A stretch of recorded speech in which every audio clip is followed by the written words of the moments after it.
It's looking like a pretty regular day in Hawkins. 12 minutes, 33 seconds. It's a new record. I defeated Vecna's lead acolyte by casting prismatic spray. I told you to call 911!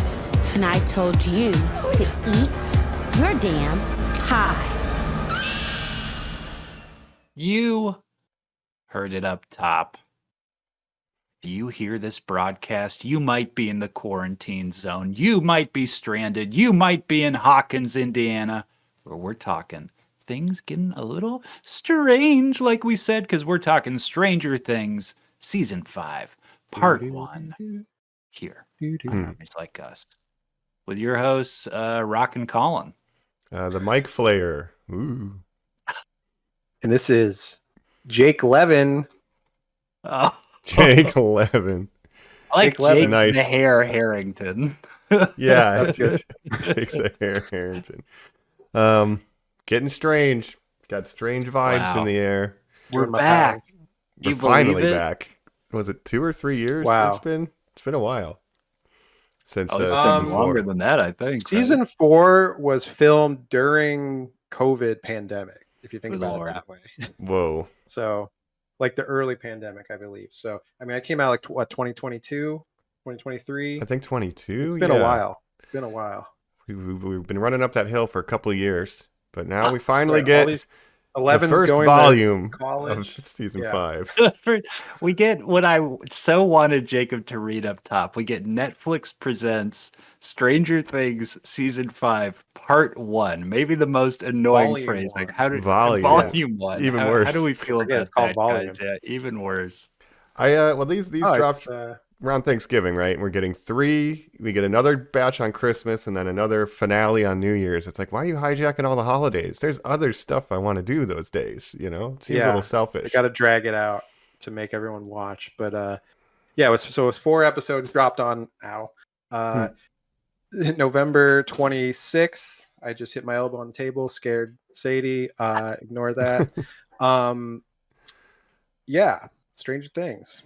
So we're talking the first 4 because that's all we have, and Yes. presumably we'll look at the other ones if we deem I had been saying in the past couple episodes, and I think I ended our last Whatcha Up by being like, I don't know, guys. I'm a little stinker, and I'm excited about Stranger Things. And you guys are like, what? No way.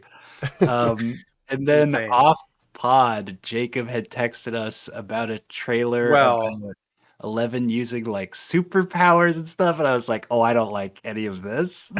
Oh yes, well the sneak peek, which was 11 doing her training session, like in the woods, running around, Rocky style, I guess. What I was going to say off pod is that our old friend Joe was texting with his review of the season, and he really liked it. He was very positive about season 5, part 1, which surprised me. Yeah. Well, but before we get into those first reactions, I want to ask you guys, were you looking forward to it? As far as your history, are you big fans of Stranger Things? Were you getting excited like I was kind of bubbling up here in the past couple weeks? Go ahead. I mean, I was a fan. You know, I thought season 1 obviously was really good. I've watched all of it obviously, and I always liked it when it came out. To Many me, years ago, you watched it all. Yeah. 9 years. That's the whole thing, is that it's just dragged on so long. It took forever to make the last couple seasons. And so it's almost like they ran out of, like, it's out of the zeitgeist now to a degree that, like, it was hard for me to get back invested in the storyline, I guess. Yeah, I will say I didn't rewatch any of it. I just watched the recap, you know. Sure.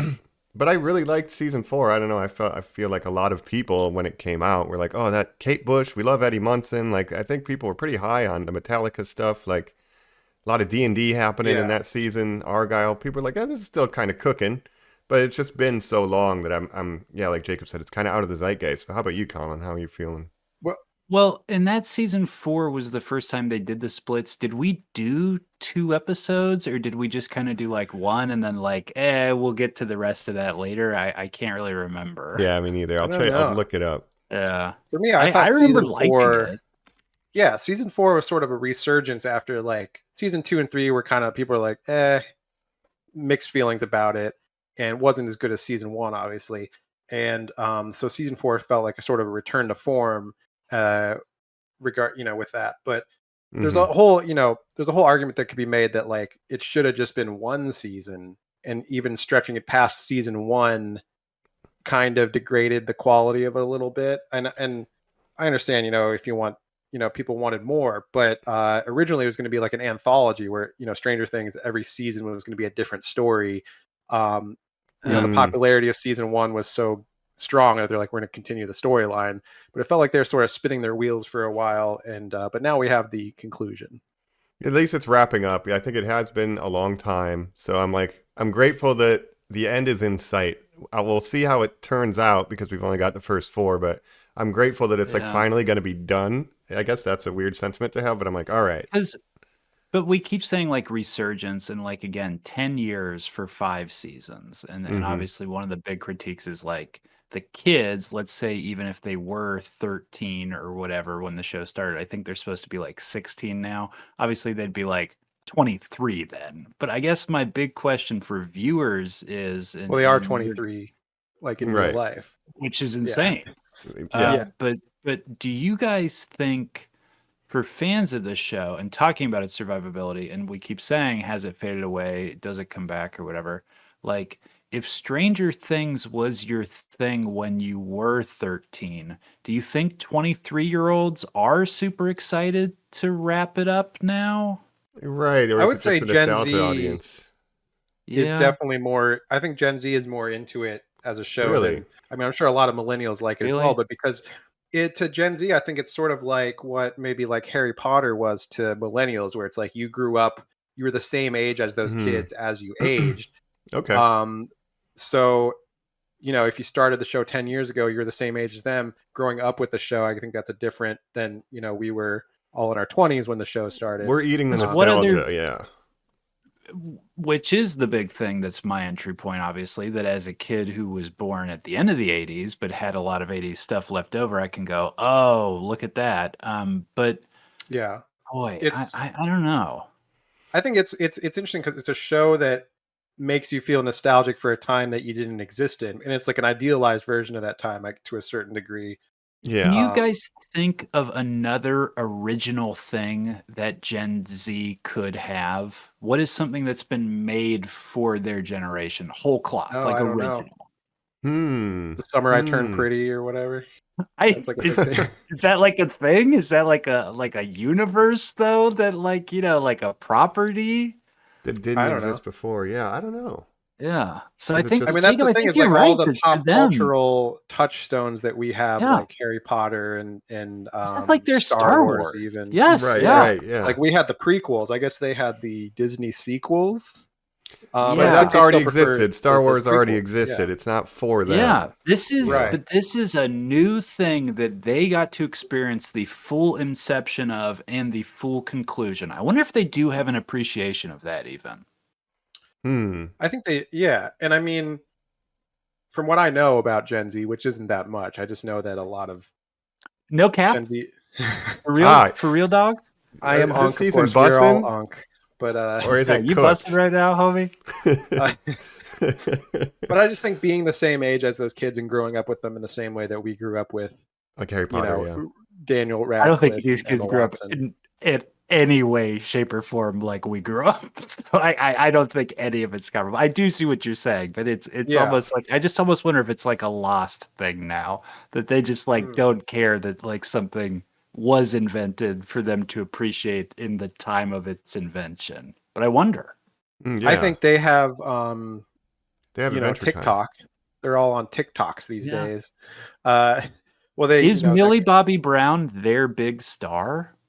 I don't think so. I mean, I just think the whole cast in particular. I don't think Millie Bobby Brown is let's say, the strongest one out of the cast. We'll get to that. The person Netflix doubles down on the most. Do you guys my last question before we jump in. Right. Yeah. Do you guys consume any of the media that the other things created by these kids, like Millie Bobby Brown being in like Damsel or The Electric State for Netflix? Godzilla. It seems Enola like Netflix Holmes. Really doubled down on her. Enola Holmes. Yeah, she's like. I mean, I've only person. Yeah, I've only seen Godzilla, of course, but of course, regarding her, her one shot at being a movie star, Jacob, was being like, "Go get him, Kong."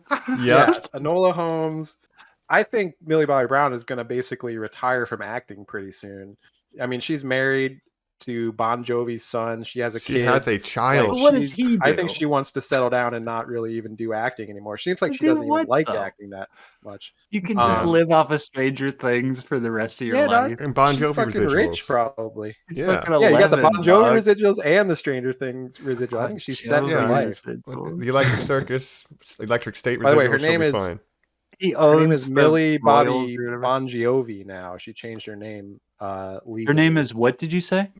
Millie Bobby Bon Jovi. Oh, sure. Because of course, as you know, John Bon Jovi's real name is John Bon Jovi as one word. Oh, and wow. his son, Jake Bon Jovi, is her husband. So Millie Bobby Bon Jovi. That's incredible. Okay. And they have a kid. So like that shows you how much they grew. I mean, obviously she's still only like 23, so it's not like she's super old, but that's kind of early to get married and have a kid these days. It seems like, not that I'm judging her for her choices, but right.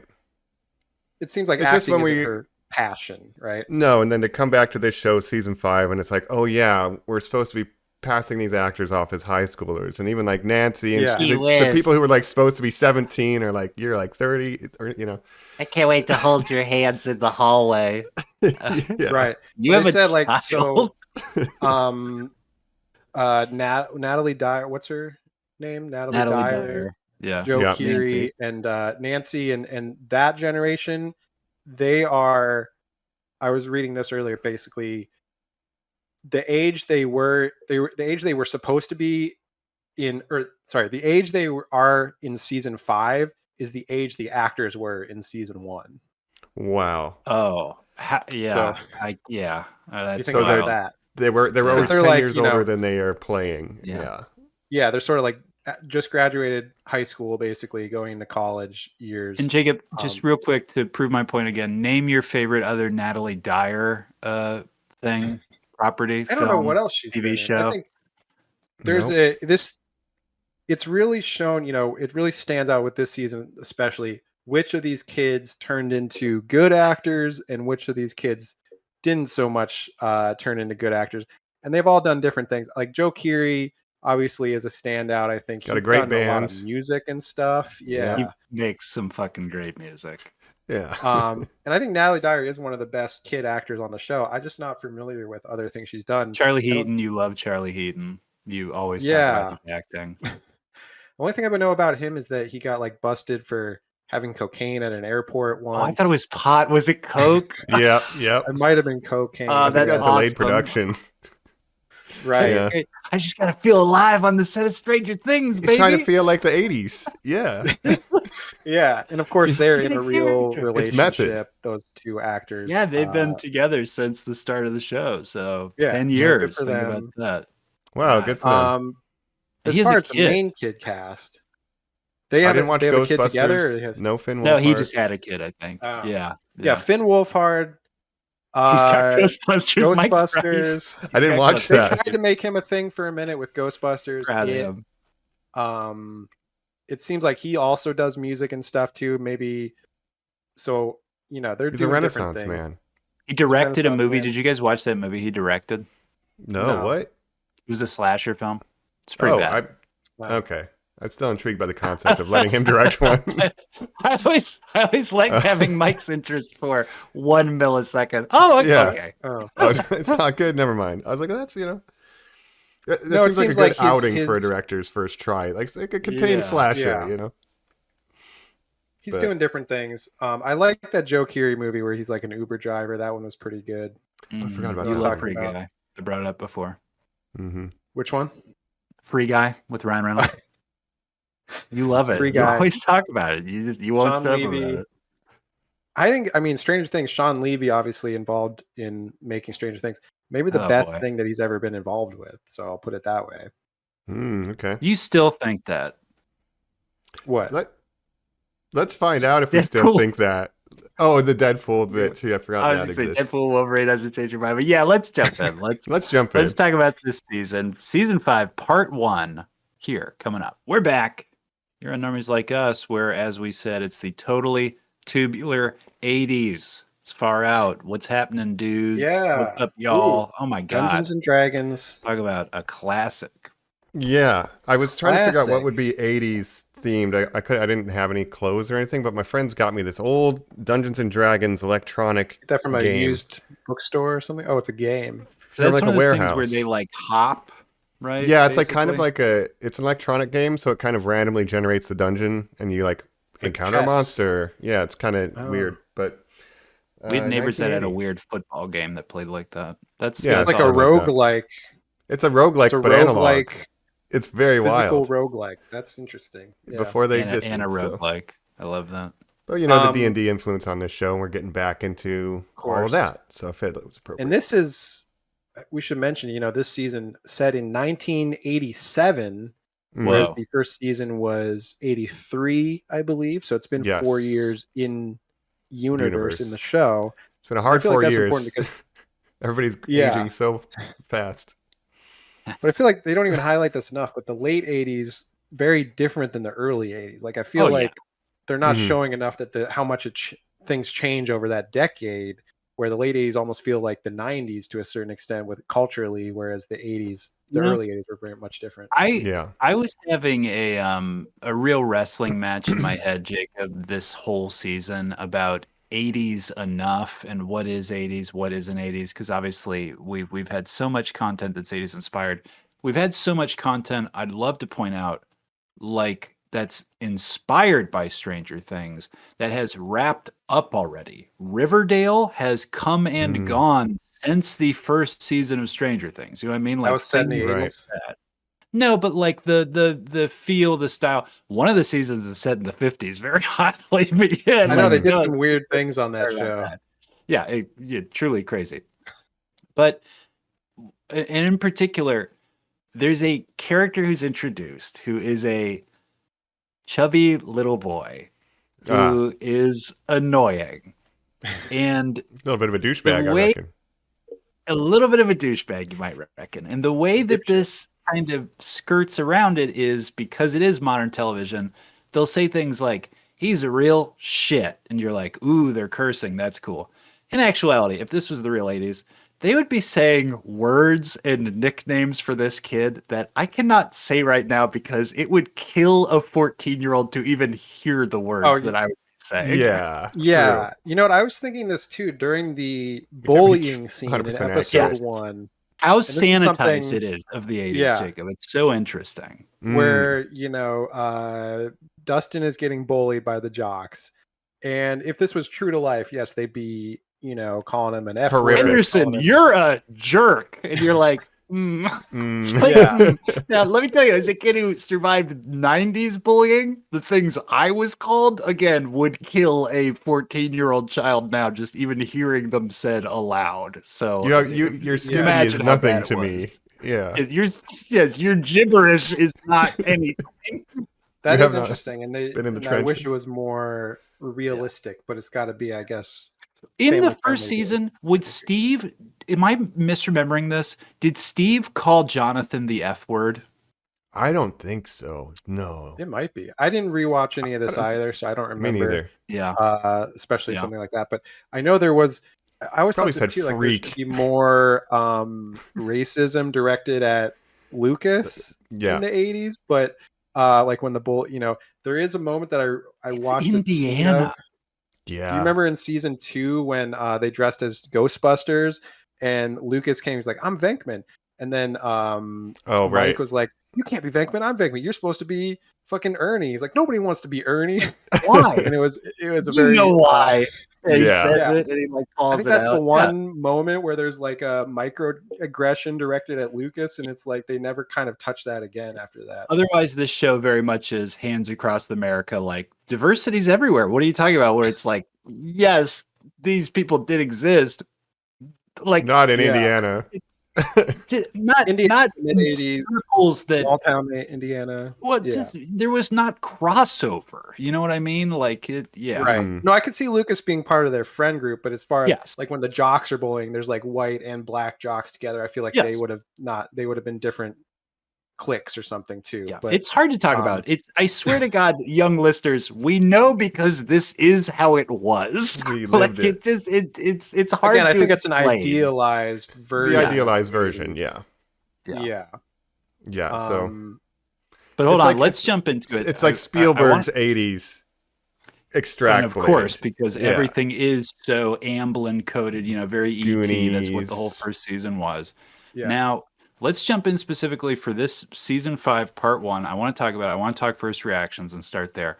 I want to first ask you guys a question because we've now all experienced this because right before we hit record, listeners, Mike admitted that he just saw Del Toro's Frankenstein, which also starts with a weird Netflix bumper thing. Yeah, that's right. The weird handmade, the N is struck by lightning. This one is the weird N comes out of tentacles to form a Stranger Things that goes, what is going on here? What is Netflix this is doing, guys? Yeah. This is Netflix's biggest property ever. So this is sort of their big thing. So it makes sense. Yeah. So they got to do a special bumper. Yeah, well, you think some of it, like, I think Frankenstein did a limited theatrical run, so it's like, ooh, let's artsy it up, but for just the show, I mean, I guess because of Stranger Things, but...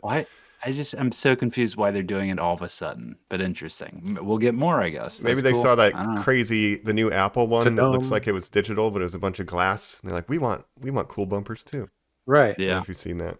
Yeah, they've got this, they've got Frankenstein, they've got the Jerry Seinfeld Pop-Tart movie.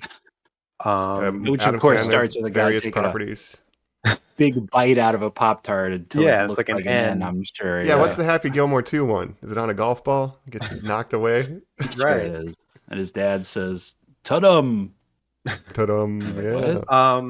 But Stranger Things, I mean, this is their Game of Thrones, which basically. I'm probably going to bring up Game of Thrones a lot because as I was saying off pod, like I was getting a lot of final season of Game of Thrones vibes with this season, and maybe that can be foreshadowing to my thoughts on it. But it very much feels like, the way that show is wrapping up, it's like it's the end of the era. Like we grew, that show went over, 10 years or whatever. This show is a very similar thing, so I think it's very similar to me. And then of course criticized for just a general sloppiness. Like you think that is also being invoked. Just the here. feeling that so many people involved are like ready to move on, do other things. Right. Like the Duffer Brothers, in the same way that Benioff and Weiss from Game of Thrones were like, yeah, we're ready to go do our Star Wars, guys. We got to wrap this up so we can go do our Star Wars. We're going over to Netflix. We're going to make, 3-body problem for Netflix, whatever. It feels like, the Duffer Brothers may want to move on after working on this for 10 years, which is understandable. And the actors, it seems like some of them more than others are like ready to get this over with and move on with their career and do other things, which is what I was kind of referring to with like the different levels of stardom and acting talent and like who's going to come out of this looking the best. And I think I just want to throw this out there, out of all the kid actors, the younger kid generation, I think obviously Sadie Sink is the big star that's going to come out of this. No, you mean Holly. You mean Holly's actress. Oh, don't no. Well, we'll talk about Holly, but obviously, Sadie Sink already going to be in the MCU, like probably going to be Gwen Stacy, right? We don't know for sure, but yeah, you think? Interesting. Well, you mean Mary Jane Watson? I don't know if they'll even do a Mary Jane because isn't Zendaya like? Oh yeah, we have MJ. I was just thinking the red hair. Anyway, she's Michelle Jones, right? But she's MJ, so it feels like for Sadie Sink, she has red hair. But she also said in an interview, because they were asking about like, oh, your role in like Brand New Day or whatever. She's like, well, hair can be dyed any color, so who cares? She definitely seems like she's headed towards stardom the most. We talked a little about projects do you watch projects with the kids? Right. Have you seen The Whale? Have you seen any of her other more serious offerings? I have not seen The Whale. Is The Whale good, Jacob? No, I wouldn't say so. Oh, okay. It was good in that it gave Brendan Fraser an Oscar. That's a good a big fat guy. Yes. Right. Yeah. Everybody's beautiful. It's an interesting movie. I wouldn't say it's good, but is she good? It's something. Yeah, I mean, I think she's a good actor. Again, I think she's like maybe the best actress from this, or actor from this whole generation of kids. Like I think so. Millie Bobby Brown, not the best actress to me. Noah Schnapp. Why are you bullying her? Why are you bullying her in the I don't press? mean to bully her. Every day you tweet about Just to her reiterate, outfits, she's not her good. face. I think it's weird because when she was young, I think she was a better actor when she was younger, and like she turned into a worse actor as she got older, which happens sometimes to child actors, and it's possible that just acting isn't her passion, and that's okay. You said Noah Schnapp, who plays Will. Noah Schnapp, not the best actor either. I fear. I think I don't know how you Has guys feel about done him. nothing other than Stranger I have Things. no idea. No. Noah Schnapp, Zionist. What? And for that, he must die. He did get semi-canceled due to that. I mean, there's a couple outspoken Zionists on this show. Brett Gelman, number one, terrible person. Honestly, like, if you know anything about him on social media and stuff, he's a really bad person. We can't have nice things. Yeah, I don't really see any.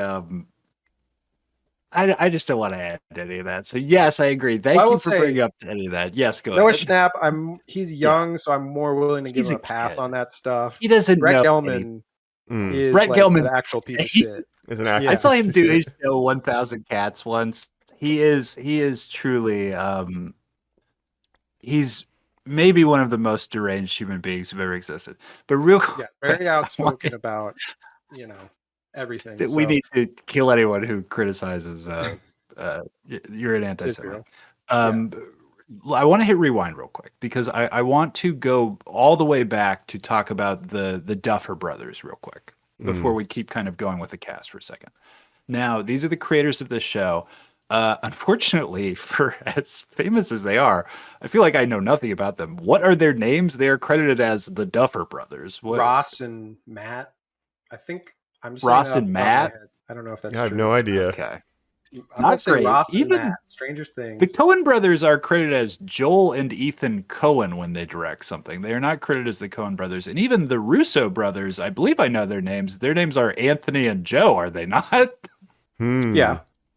Okay. Ross and Matt. Ross and Matt. Not a great bit of marketing on their part. No, not They're good identical branding. twins. They are identical twins, except one has sort of like an emo haircut with like a streak of gray.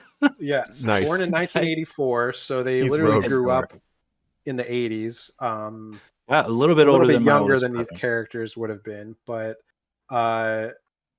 this is kind of obviously the thing that propelled them to. They haven't done much previous to that.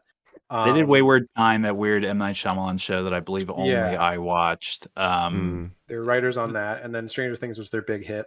But like I said, Stranger Things in season 1, the original idea was going to be more of an anthology about different weird stories in the 80s, kind of sci-fi, cosmic horror, different things. But because of the huge popularity of season 1, they kind of immediately were like, actually, we're going to continue this storyline because it left so many kind of plot threads going.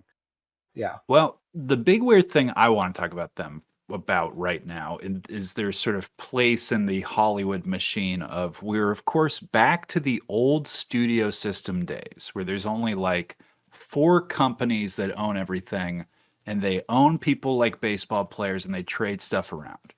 We're in the midst of this very strange shift where Paramount has a new owner, David Ellison, son of Oracle maniac Larry Ellison, all this weird stuff, owner of Skydance, these weird companies, producer of the Mission Impossible movies, all this weird stuff, right? Who has now lost Paramount's greatest player, which is the fucking Yellowstone maniac, right? What's that guy's name?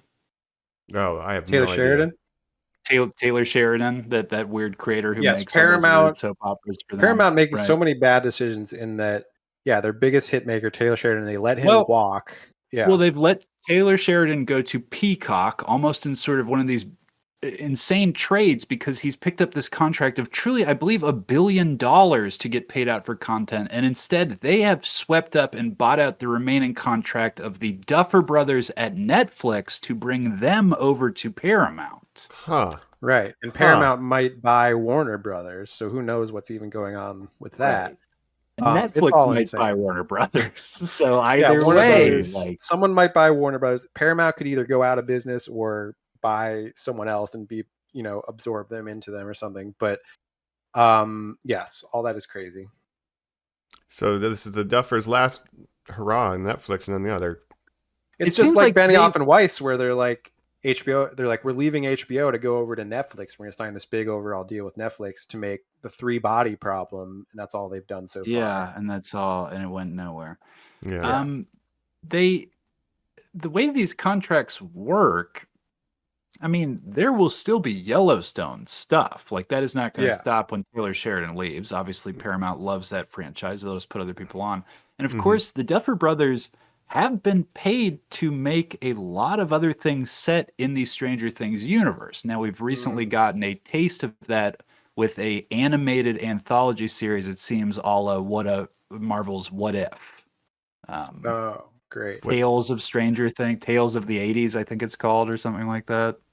I'll say this, as far as Stranger Things spin-offs, miss me with all that. Like, I have no interest in seeing no, you didn't see the Broadway play about the origins of Vecna? Apparently there's a play that has a real thing that's canon. Points that you could only know if you've seen this play. It ties into this season, and the Duffer Brothers said that they had to tell producers to relax and that they wouldn't put as many things in because they were like people didn't see that play. Yeah, I think it's probably they will address it in like episodes 5 through 8 at some point. But is that what that whole like Max going into the memory of Henry and apparently he was in high school with fucking Winona Ryder and all these people. The star of their play musical. He was supposed to be the villain in the play, but then he got disappeared the night before. If you look at that play flyer, all the names on it, it's like,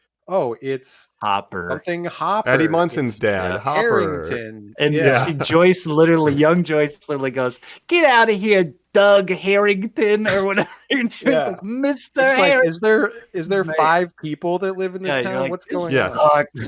That's the thing when you try to make a larger universe out of it. That it's like it's dumb. Let's keep going with first thoughts here, Mike. First reactions, season 5, part 1. Oh boy, I think that's where we're at. I think we're at an oh boy.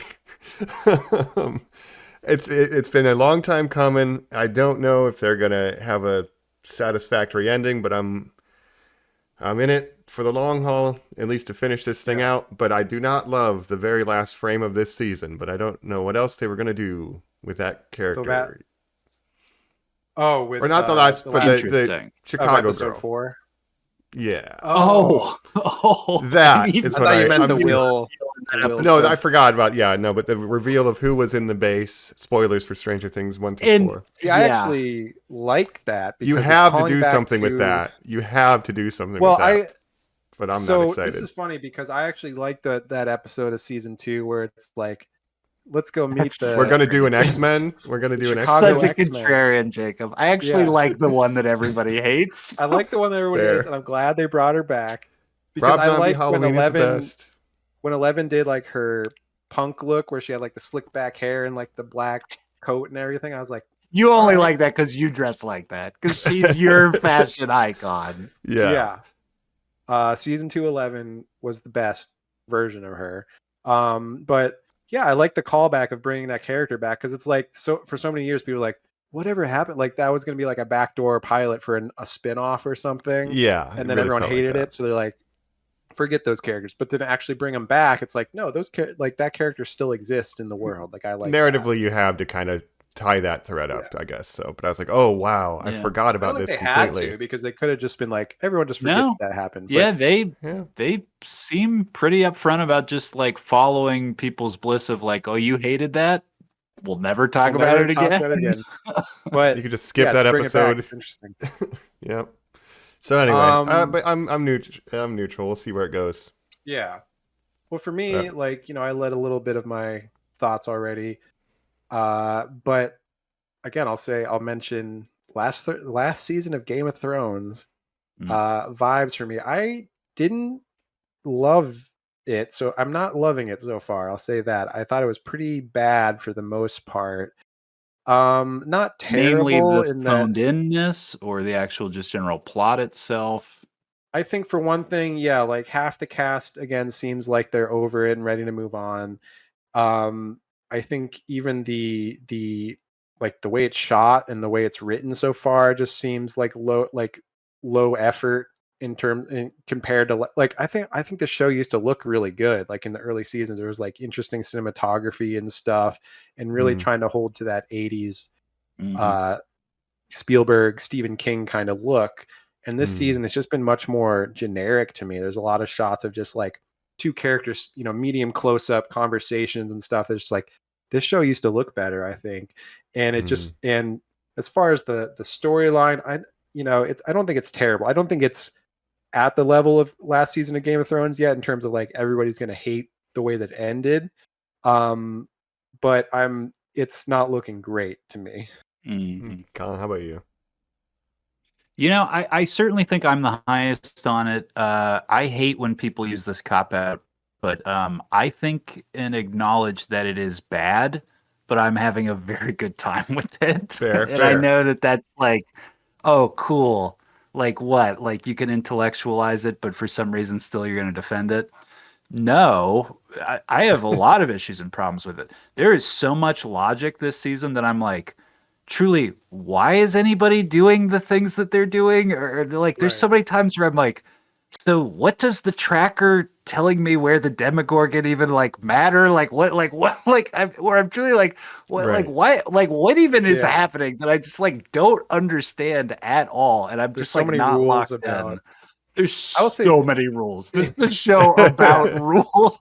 Well, this is the gradual demystification of the Upside Down and the whole central mystery, which is why season 1 was so good. It's like you drop us into this like almost cosmic horror-ness of it all, the mystery of like what's going on, where did 11's powers come from, all this stuff, and you're gradually answering these things and explaining them we're all so lore brained now that we need to understand how everything works within the show, and then it ruins the mystery of it.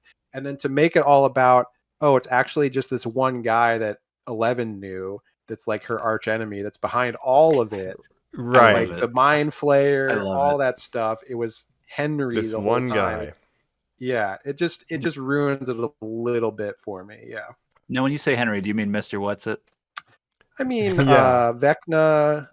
Number 1, whatever. That's too many names.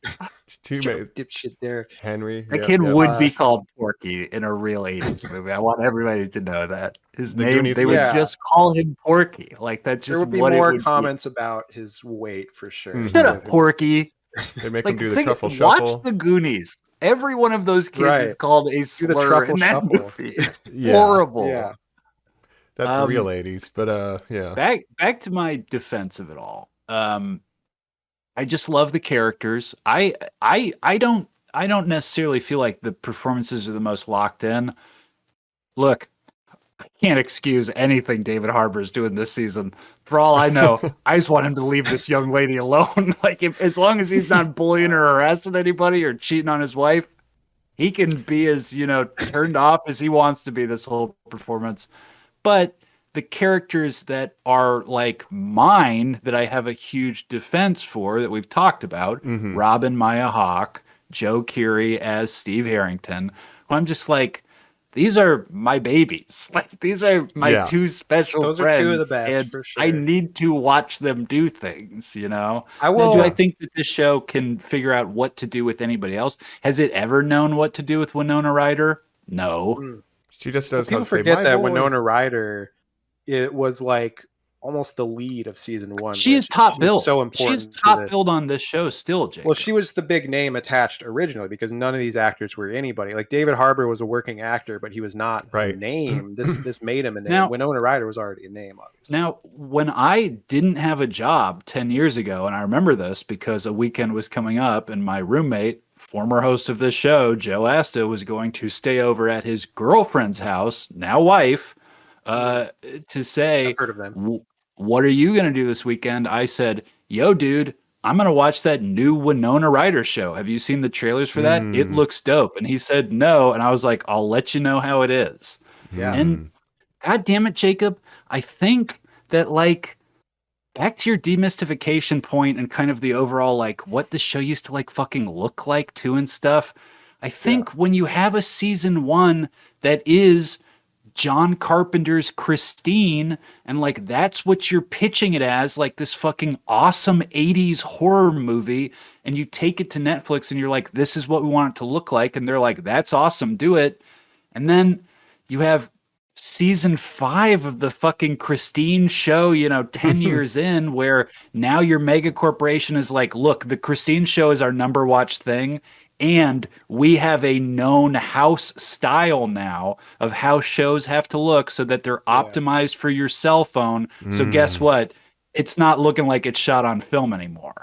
I think I think the things working against it are time ultimately. Like the worst thing about Stranger Things is like Hollywood. It's just like everything's gotten shitter. The kids have gotten bigger. Like time is the enemy. It's so crazy. Well, it's almost like the whole point of the show is like 80s nostalgia, but like nostalgia is like an unobtainable thing, really. So you're trying to go back to season 1 vibes, but it just doesn't have the same vibes anymore because it's not season 1.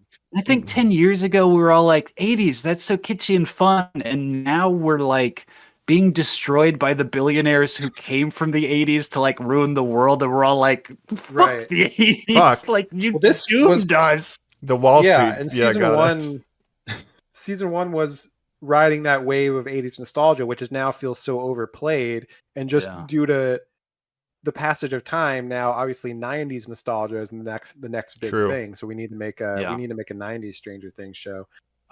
Weirder what's it's. Yeah.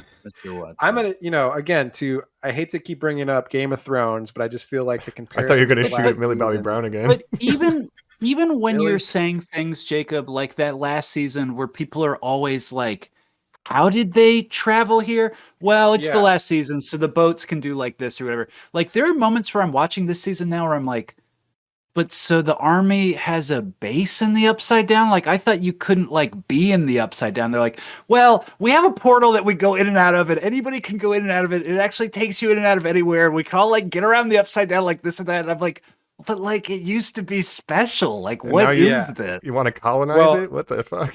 Yeah. And like, do you remember the cliffhanger of season 4, which it feels like they've completely gone back on, was like you'd say glossed over with steel plates? Yeah. Oh my god. It was like the Upside Down coming to the real world, right? Like there's a big, like the apocalypse is coming. The ground was being rended asunder with the Upside Down breaching. Like, we it all up with metal. It's like in one drop, basically. They're like, we have a circle where it comes out, but we mainly go through it. And you're like, but what are you doing there? And they're like, I don't know, kill stuff. You're like, but like, why? Like, why are you doing any of this? They're looking for Henry. I mean, that's the ultimate goal. Is like they have to sneak. But into why the is the government doing that? Well, the government's always doing weird stuff, right? I mean, they've been experimenting with the portal since the early seasons. They had the lab, and like monsters come. It's like you want to inhabit in there. Guess what? It's full of monsters. Like what? Yeah. Like well, they don't learn their lesson though. Like you're like, we need to beat the Russians. It's the late '80s, like Cold Wars. Nobody wears a mask. Everybody there's just guys who are just like standing in there, like holding their guns. Like, well, I'm the guard of the Upside Down. Where you're like, well, what do you do all day? You're in another dimension, right? You got Sarah Connor doing stuff. So crazy. There's a lot. But I mentioned Game of Thrones just to say like how the final season of Game of Thrones, which I didn't totally like, there's some moments that I like, and there's some moments that I like in this season, but it's just the overall feeling that it's like a fan fiction of itself to the point where it gets so sort of flanderized by, early game. Like to me, Game of Thrones season 1 through 4 is so good, and then it kind of goes downhill in quality to where the last season feels like, again, just a fan fiction version of itself. It's like, why are these people all teleporting around the map? Oh, let's get everyone together for a big meeting about how to stop like the long night or whatever. That's kind of how this season feels like, where it's like, oh, everybody's like on the same side now. Everybody's like has this mission to stop Henry, and that's what it's all about now. Parents now. Are any of you guys, do you follow the subreddits at all?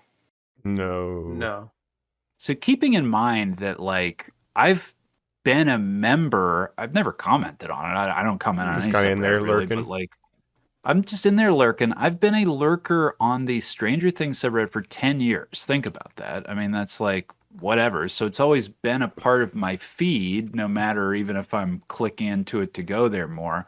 Yeah. And I am aware of what the sentiments have been for the past 10 years. And I got to say, so far, Jacob, a lot of what this season seems to me to be is payoff for those fans.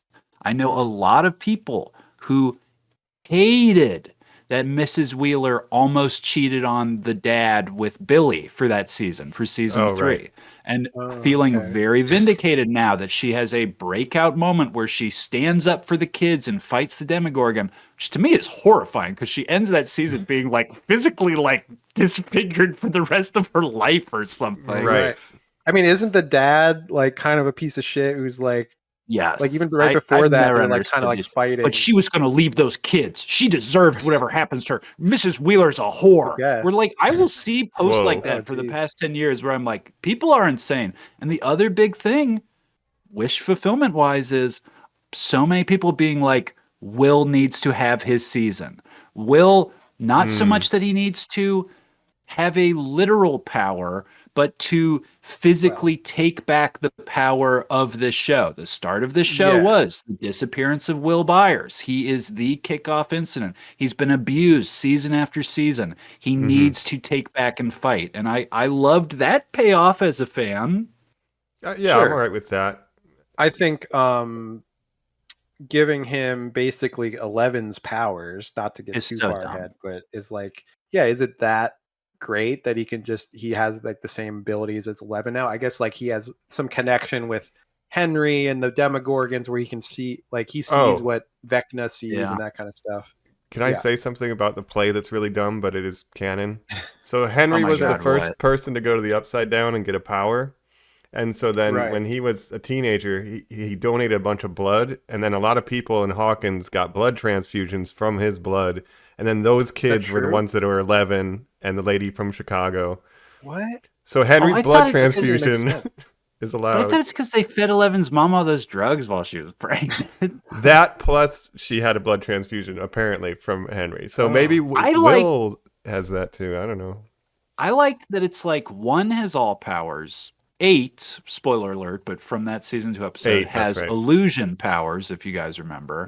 11 has Jean Grey powers. And I kind of liked the idea that Will just has like hive mind powers, that maybe he could just like control the Demogorgons or like get them to stop. Yeah, like how familiar also has I was 11 like, powers. No, this is insane. I was hoping he would have familiars. Completely crazy. I guess maybe he can only levitate Demogorgons. I guess we'll find out in part 2. Will see. That's a big hope, dog. I don't know. I don't know. My hope is I like the arc of like giving him more power and agency. Like he's been beaten up for so long, and it was sort of like the weakest one of the group because of everything he went through. And then of course there's his whole arc of basically unrequited love for Mike, being a sheltered little gay kid. Robin's being his in gay love with his Yoda. best friend. And I love it. Again, some people online I've seen are like, Will Mike is Endgame or whatever. It's like, I think you're going to be disappointed because I don't know. The natural conclusion of that is like, sometimes if you're a gay kid, like you can fall in love with your friend, and then obviously your straight friend will not feel the same way about you. That's something you kind of have to get over. And that's a sort of a seminal LGBT experience of growing up. And I think that's something that Robin is sort of guiding him. So I do everything with Robin and Will I really liked so far. So incredible. I think they had like one scene in season 4 where they like met each other in the car, and I'm like, I remember thinking that I need more of that in season 5. So at least I'm getting that. Him seeing her and everything. And I think Joe, our friend Joe was saying that he was pretty positive on the season. And one thing he mentioned was like, the Duffer Brothers know how to pair up characters in ways that you wouldn't expect and have them do stuff. And that's been like every season, like you get different pairings where they split up. And it's like, oh, these two characters are going to be in a bunch of scenes together. And I agree with him that like they are good at like doing that. And I think that's something in this season that's been strong, where you have the Robin and Will stuff is really good, obviously. And I also like the Hopper, to defend David Harbour a little bit. The Hopper Jacob, and 11 stuff. You're just as beautiful as the day I first saw you, baby girl. Let's watch Miami Vice. Off the court stuff aside, so to speak. My name's Hopper Self-Sacrifice. I'm here to save the day, you see. But I think a core part of the show has always been this sort of father-daughter relationship where he takes her in season 1 as his adopted daughter, his biological daughter dying as a kid being something that he had to go through. It's a big part of his character. His redemption arc is 11 being his daughter, and that's been a constant throughout the seasons. So I think I liked their stuff so far in the Upside Down of like him learning to trust her more with her powers and stuff, and like as she's getting older, like she has more agency, and so he has to learn to let go of the idea of her as like a little girl that needs to be protected all the time, and is learning to trust her more. So I like that too. Remember when he decapitated a Demogorgon with a sword in Russian prison? Mike, we've come a long way. Only because that recap played. Yeah. See, this is crazy because I didn't rewatch any of the seasons. I didn't watch a recap. I just went off my memory. It starts when you hit play. Yeah. I guess I skipped it. I don't know. I don't remember. So I said, no thanks. I've already seen it. I also want to say, can I just say real quick, the way that I watched this was, I got off work. I took that Wednesday off. It was the kickoff to my entire Thanksgiving holiday break. I was going to get 6 days in a row, not doing anything. I'm so excited. Hanging out with my mom. I'm like, Mom, we're going to do a puzzle. We'll get dinner. And then boom, 8 o'clock, we're going to sit down. Netflix is going to kick off. We're going to watch Stranger Things. Have you ever watched this before? She said, no. I said, awesome. I'll get your reaction and then I'll bring it up on the podcast. She was like, okay. You got to make her watch all the first 4 seasons first. 36 and she hours. said, she was like, should I start now? Should I watch them now? I was like, no, because I don't know if you'll like it. We'll sit down. We'll watch it. We'll sit down. We'll watch it. We sat down. We turned it on. All these scenes keep happening. These the hijinks at we'll talk about the dumb fucking radio job. I really do not like any of that stuff. I like Rock and all Robin. That's kicking off. Mike, God damn it. I just cannot believe any of it. Okay. It's so insane how they just steal this job from this. How do they have it? Who the fuck knows? It makes no sense. And they use it as and of course, we'll just always be communicating. And we'll just always be driving around. And we'll all just wear these shirts. It's insane. And I'm like, wow, this is crazy. This is classic Stranger Things. This is great. Wow. I blink. Okay. It's that first episode. I kid you not. I blink. I'm looking at that TV again. It is the scene with Max and Holly where Max appears for the first time. And she says, hey, I'm Max or whatever. Cut to black. Wow. Stranger Things is over. I'm like, whoa. That was a weird episode. My mom says, you fell asleep 3 hours ago. Wow. I was like, what? She said, yeah, you fell asleep in the first episode. I've been silently watching the show. I don't like it. I don't understand any of it. I was like, why didn't you turn it off? For your mom to start watching this season, having not seen any of the previous season, would be insane. I would not, if I did that, I would not understand anything that was happening. Yeah. So I feel like she does need to watch the early seasons. Yeah, I think if I came in blind, I wouldn't like it. I'm coming in off of the goodwill of the previous season. You got to get an emotional connection to these characters from season 1 to really understand. It's like watching, it's watching Avengers Endgame without having seen any MCU movies. Right. Well, here's some stuff that I do like. All right, I like Dustin grieving Eddie Munson. Like emo Dustin. I like emo Dustin just causing trouble take because the shirt off. Fans are mad about it, Mike. Hellfire Club. Why? Baby. He had that great speech with Eddie's uncle. Well, I'll tell you what I don't. He was a hero. Yeah. Because it bums me out. The Dustin Steve rift in this season where they're kind of going at each other, and that was something from previous seasons where they formed this bond where it's Steve, obviously maybe the character that's changed the most over the season, started as the high school jock, has grown a lot as a character, and him and Dustin had this great friendship over the last couple seasons, and now it's they kind of are not liking each other right now. Going That's back really to kind that of bumming perfect me out. pairing that we talked about, the odd Mm. pairings. We have the Steve and Dustin. Then the next season, we get the Dustin and Eddie. And you're like, wow, it's interesting that it still works with him with another older boy kid, but it works in a different way. And then now to have that taken away and be the cause of the friction is pretty interesting. Dustin just looking for an older role model, I guess. But I like that this season has fully cemented him as he's one of the older kids. Like even him getting lost in the adventure that is him, Jonathan, Steve, and Nancy. Yeah. Dustin has always been the mature kid of their group and hung out with these older kids. And now it's fully like, no, he's part of like the older crew. His old friends are part of like the younger crew. He's at the big kids table. That's kind of interesting. Yeah, I do like that. Keep going, Mike. Other things you liked. Yes, I like that. I like the... I mean, obviously, it makes no sense. Real minimum security for this dimensional rift town to be like, it's really easy for, who's the smuggler guy to get him shit?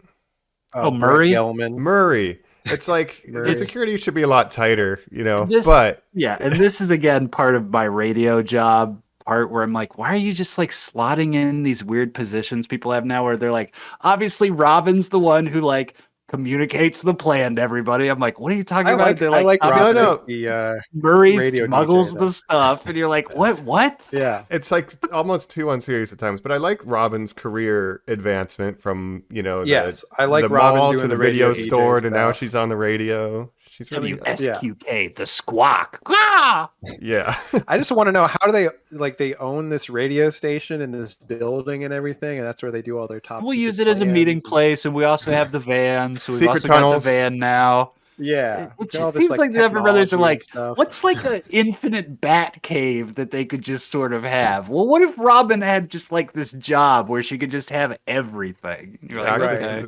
There's no owner. We know how to use around. these tunnels to like get into the upside down, and like we have a. It's definitely an homage to the fog, right? Yeah, tunnels. It's not in a lighthouse though. I wish it was. No, but just a young lady DJ sort of being like the voice of reason in a town under panic.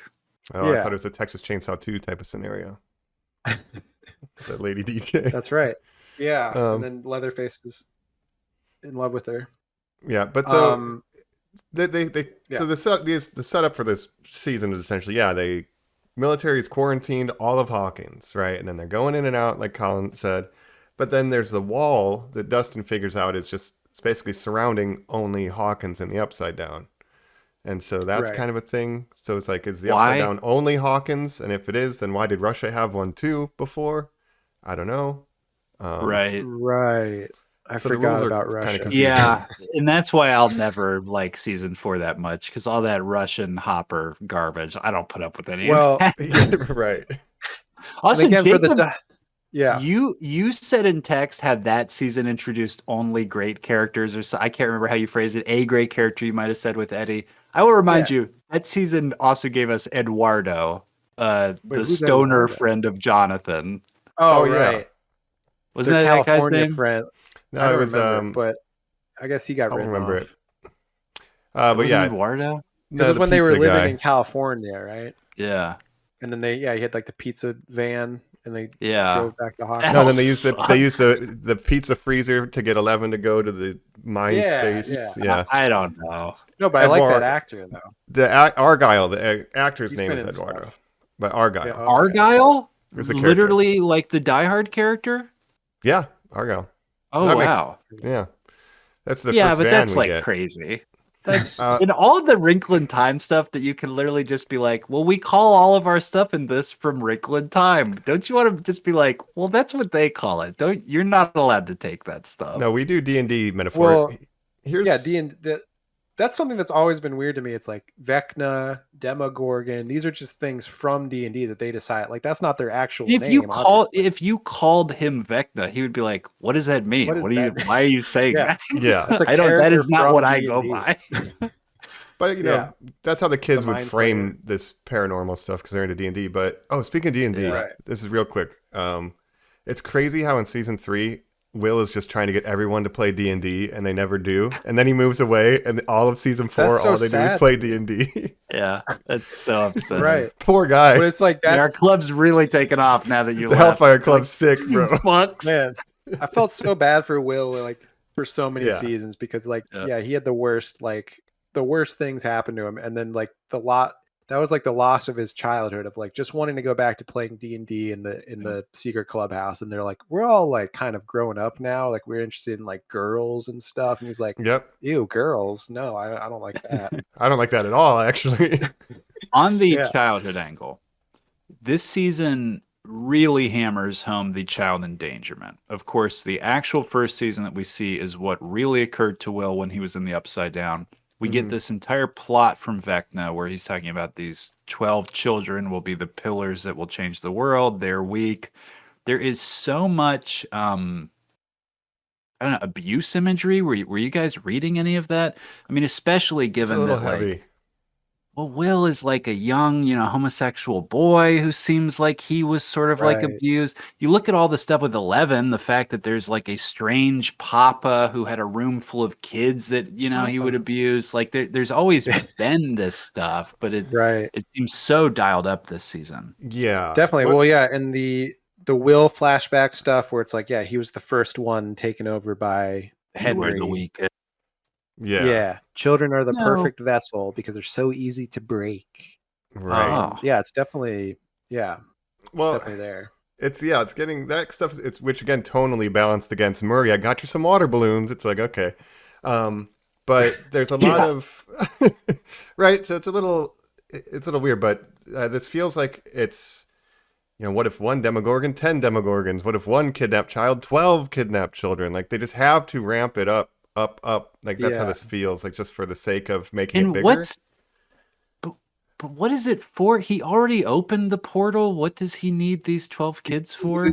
Kids to make a bigger portal, the world or something in his image, what? Basically. I don't know. Did you guys think he could just walk through? When he existed in our world, I was like, oh, you don't have to just be like standing on all the goop. Like you're made of goop. Right. Like you can just walk around here. There's no goop here.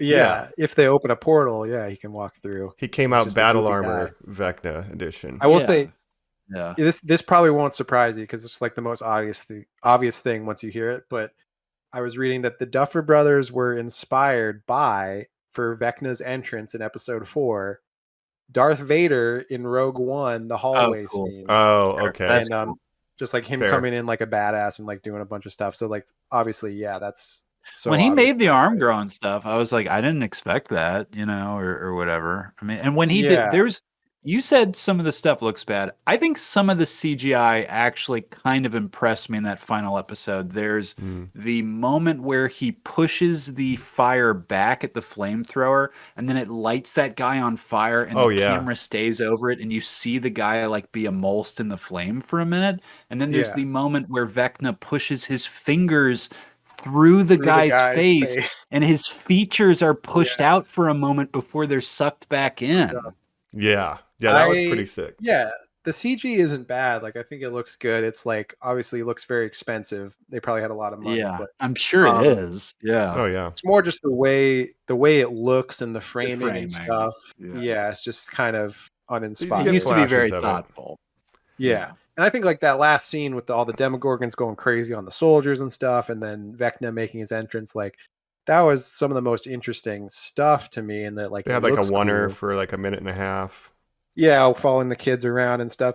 The other thing that kind of bothers me with the Demogorgons, it's like their strength and power like seems to fluctuate whenever it's convenient for the plot. Where it's like sometimes they're bulletproof. They can either destroy a bunch of soldiers like immediately, but whenever they come up to like a main character or a kid, they just kind of stop for a minute. Oh, I like that they have to stop and roar. They can't just attack. Yeah, they always got to show it off. And back in the day, they used to just stay with you. This season, they will fucking run away to another dimension. Like, they can open portals if they need to. Crawl through that little mouse hole. Yeah, he gets spooked. Time. Like a peanut butter bopper. It's like a bopper. Like a bopper. Those were, don't act like Steve's not the greatest. Those boppers. You guys know what the Lost Boys. You guys know what peanut butter boppers are? I've never. Are they real? The Grandpa and the Lost Boys likes those. Oh, I mean, it's a real '80s thing. I've never heard of them. I never had one. Don't drink my It's interesting. I was born in 1990, so I never experienced the '80s. I was conceived in the '80s, you could say. this takes place in 87, so it's only 3 years before I was born. So just thinking about that, like, to me, and again, I guess the early 90s is a little different than 87, but it just doesn't feel, it still feels like it's in the early 80s, almost like what the clothes they're wearing and stuff. It doesn't feel like they've moved on to the late. Maybe that's just a personal nitpick for me, but that's something I just noticed. Like, truly, somebody should be doing cocaine by this point. Like, Hopper should be like, all right, I just gotta like go through this portal real quick. It'll like just an easy rail. That's what's gonna get me right through there, baby. Murray can get it for him, no problem. Yeah. Speaking of the 80s, is that other thing I asked before? Yeah, that other thing. So remember in the 80s, we had obviously the D&D side was like the satanic panic, or like, oh, this game is the devil and stuff too. But also remember the other biggest danger was generally kidnapping. Like it was like very much stranger danger era. And then I was thinking with this show, the first season, you know, a child disappears and we're doing a mystery. And then even now there's like more missing children incidents, you know, with Holly and stuff. But even our main characters are doing a lot of kidnapping. Like when they got to kidnap douchebag dudes, family. There's a lot of kidnapping happening on both sides in this season. And I don't love that. Too much kidnapping. That's the funny thing is, they're like kidnapping these kids from the army, and it's like they're kidnapping the parents and knocking them out with pie drugs. Well, that whole how did that was my other favorite tunnels underneath the army base? Well, those tunnels are the tunnels from earlier seasons. Oh, that's right. You know, demo dogs and stuff would travel through. Remember? So there's just tunnels all underneath Hawkins. There's heaps not of tunnels. A chance that is true.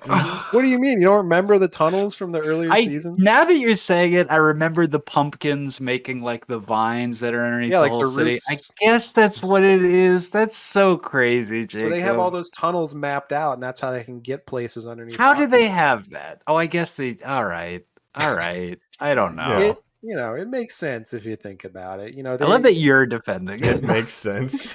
No, it's all it's dumb. good. I mean, they're all like turned into like commandos now, where they can do all these like missions that they go on. Well, it's like they've been in life and death peril multiple times at this point. I like that they don't really put up with bullies. Yeah. They're just like, dog, I fought a Demogorgon. You are lame. Right? Like, yeah, shut up. But I like, the whole family kidnapping scene was one of my favorites in the show, where they make this whole plan to trap a Demogorgon, and like they're using some ingenuity there, where it's like, we're gonna cut out a hole under the rug so it like falls into the barbed wire and everything, and we're gonna light it on fire. And it's like that's stuff that I like from earlier seasons. Yeah, they're so good at killing these things now. Yeah, and I like been doing it for so long. Right, but that also again, I like that. Sorry, go ahead. Yeah, it's like I like that scene too, but we like did a Home Alone in an earlier season, where we set all the traps. So we kind of retreading ground. Shows how. But I like the ingenuity. Experienced they are now, where it's like they don't even think twice. They're like, we'll immediately come up with this plan to trap a Demogorgon, and like kidnap this whole family, like destroy their house, and like everyone's extremely competent. Oh, please. Yeah. Well, just when they smashed that family's like wine cellar and like broke all that wine, I was like, that's probably so much money. Yeah. I thought the same thing. I was like, you like motherfuckers. 2 shelves of wine. I don't even care if you're saving the world. Do you know how much fucking money you owe me? But where's the family? Competency on display. Oh, sorry. The family, I guess, is still in that barn, right? Yeah, their house is fucked up. So they're just still knocked out in the barn. They literally drugged this family and kidnapped them, and they're keeping them drugged. So they woke up in a barn. They don't know their house is fucked up. They got captured by the military. So that family's going to starve probably. Sucks for that family, but the introduction in the first episode of these dungeon crawls, aka crawls that they're doing, where they go into these bits into the Upside Down, and again you see the level of competency. It's again a little bit of a division. It seems like Nancy Wheeler is in charge of the grown-ups. Mike Wheeler's in charge of the kids. They're both showing absolute leadership. Nancy, whole season. I mean, Peanut Butter Boppers, that scene only happens because she says, do it. And then fucking, Steve hits the fucking gas. She's the best shot. She's the person who kills the Demogorgons most of the time. Hopper up there too. Great. Elle are there kind of like 3-star players, right? Yeah, she's a badass. Party members. She has to keep these other guys in line.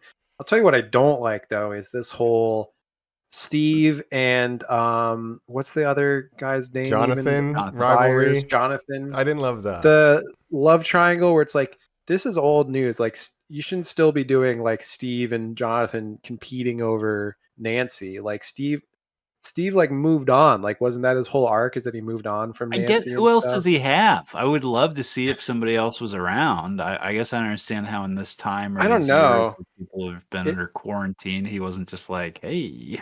Obviously, right. like him and Robin had that friendship, but then it's like, oh, she's actually gay, so that's not going to work. But they're still good friends. But just reverting to this, like, oh, we're competing over a girl, like this whole like macho thing, like that just feels like old Steve. It's like he's moved past that, I feel like. So I didn't love that. Yeah, because he had just gotten back from California, so he was feeling like, oh, does she not like me? But this is 2 years after they've been living in this version of Hawkins with lockdown for like 2 years already. Like, this is done. Yeah, it's old news. Right. And then there's this whole thing where it's like, oh yeah, Jonathan's going to propose to Nancy. They've been dating for a long time. Murray gets him the ring and everything. It's like, yeah, when they're like climbing that tower, Jonathan, it's like, yeah. It's like if you asked Jonathan like one fact about Nancy, he'd be like, huh? What? She's pretty. What do you mean? Yeah, it feels like they don't always know what to do with his character. Like, remember he used to like take pictures all the time. Like that was his thing. Like he was a photographer. The Twin Peaks weirdness of that first season, where it's revealed that he is a peeping Tom, and again that they just like sand all that off. That they're like, no, actually, in the second season, what if everybody's good and normal? Yeah. Well, it's like Nancy started with Steve and then ended up with Jonathan, the kid that was like, had this crush on her the whole time and was like secretly like stalking her almost. Right. It's like kind of a weirdo. That's how you end up with the girl. You just gotta like be a weirdo until she falls for you. That's the lesson that I learned from Stranger Things season 1. Wait for her to break up with her jock boyfriend and then get with the weird loner that takes pictures. Back to the Future. And we really didn't like Steve in season 1 until he, in the end, he was willing to step up and put himself in danger for everybody. Arc. Yeah. But he was largely villain. Jonathan was just a weird little guy. Right. Linda Hamilton, what do we think about her being the mean doctor? She's got specimens. Whatever. Yeah, I think it's pretty pathetic. I mean, about somebody who's never given a good performance in her life.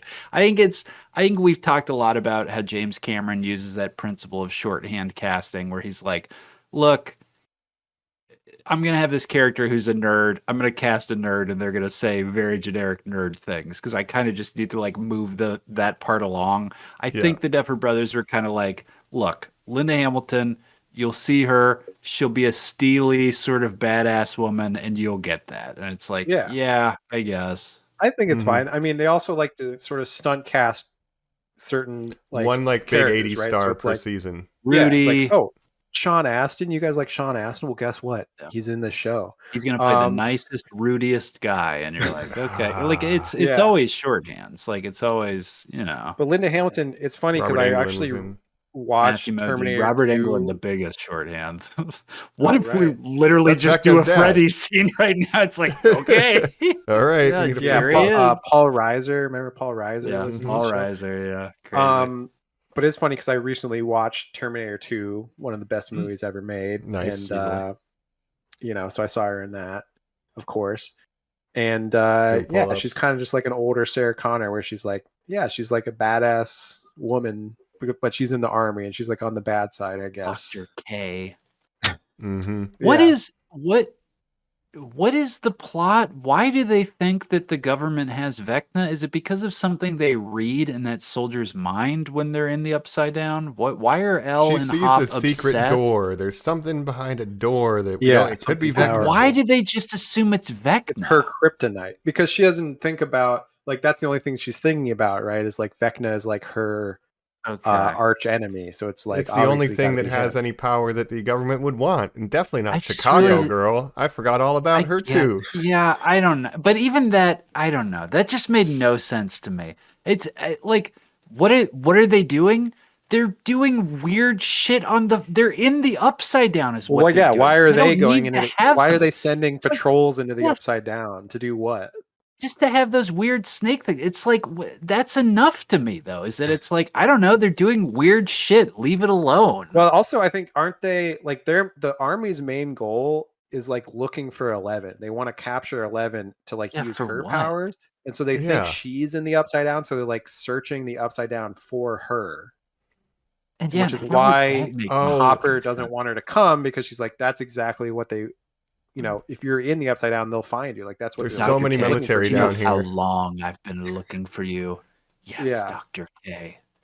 Yeah, in this season, there's more soldiers in the Upside Down than like Demogorgons and freaky monsters. Mike, you have better odds of getting shot in the Upside Down than bitten by an interdimensional that's like Hopper's number one danger exactly. is like being seen by the soldiers. Yeah. It's like, which he's not afraid to just murder a bunch of soldiers either. I'm with Joe, where I'm like, I like this show. I'm riding a positive wave. I want to be part of this weird pop culture thing. The biggest thing this show has working against it, other than time, is its popularity. That it is the number one Netflix thing. Because if this was a dumb B movie-esque TV show where where I didn't have to think so hard about like what any of this fucking like plan or like nonsense is, then I would just be like, yeah, this is fun and awesome. But when I think about any of the plot, like what is happening? Yeah. And that's the problem, is that it's such a use the safety lever, because then we can move the satellite, but we have to drive. And if you're driving at the same time, then he'll be let out of the Upside Down, because we all know that it's a mirror image of how it exists. And we like, again, Jacob, when you're talking about rules, like when Dustin's saying like 30 minutes of that sort of stuff, I'm like, okay, like I just have to see cool shit. Explained. I'm gonna have what is this? There's the argument that as much as I like some of the things from seasons after one, that it would have been a stronger show if it just had the one season, which was like a perfect season in itself. And the fact that it continued to go on made it less good. Even though there's posters or video games or it's a victim of its own success. Yeah, and it was such a hit, such a cultural touchstone that of course they weren't just gonna leave it at one season, and they had to. But the more you see in that universe, the more that gets explained and demystified, which is kind of a problem with anything, like even like Star Wars or any big franchise, where it's like the more you add to it, the more questions it brings up, and it's like, well, I don't need to know every fucking thing about the Jedi.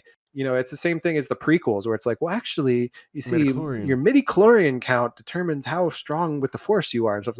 None of like the Force was just like a thing that was like a supernatural force, right? So like, why do you need to explain it in such like? Why do you need rules for everything? Again, the only thing that's good that is complicated is Dune. Dune is good because it is so stupidly weird that when you are like, well, he's the Kwisatz Haderach because the Bene Gesserit. You say all that, I'm like, good, yes, it is good. That's just because that Dune was created by a guy that was just super high on mushrooms with like Islam. You just can feel the drugs pouring out of it. That it does make you go like, I'm happy someone devoted themselves to this. Maybe if George Lucas did more mushrooms, then, the prequels would be better. Yes, the prequels would be better. But instead, it just feels like him being like, actually, what I meant to correct was, and you're like, shut up, you old loser. Do drugs. Why everyone hates why do you need to keep meddling with the original trilogy and adding CGI stuff to it? Just leave it as it is. It's good the way you like. Every director from like the 70s and 80s growing up now is just like, well, if I could go back and change things, I would. It's like, no, don't. Like, don't you understand that it was good already? Like, you don't need to change it. William Friedkin, God rest his soul, the greatest. If I had made The Exorcist now, I would have used all digital effects. You're like, you don't James know Cameron. Why that movie's good. Yeah, James Cameron being like, AI is way great. better. Yeah. Oh God. Like, what? You just got to give these old guys a pass, It's like, whatever. I don't know. You made a whole movie about how AI is bad. You made 2 movies about it. Right. I don't know. I don't know what to Avatar believe. 3 coming out soon. Avatar, baby.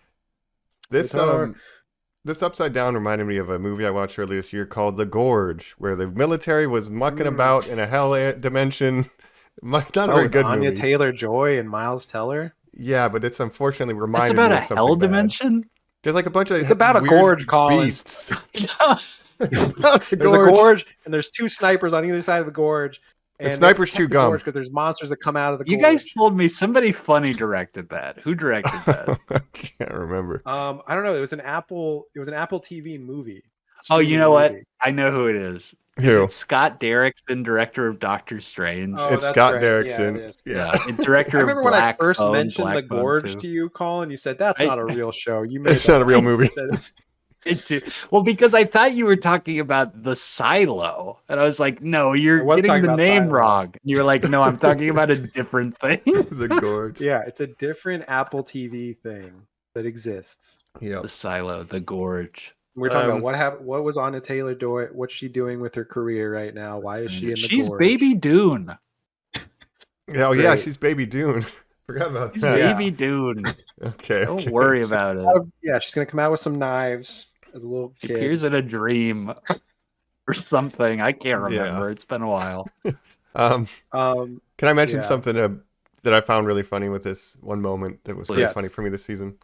It's 11 has been working up this big jump ability to jump tall God things. damn it. Okay, so yes.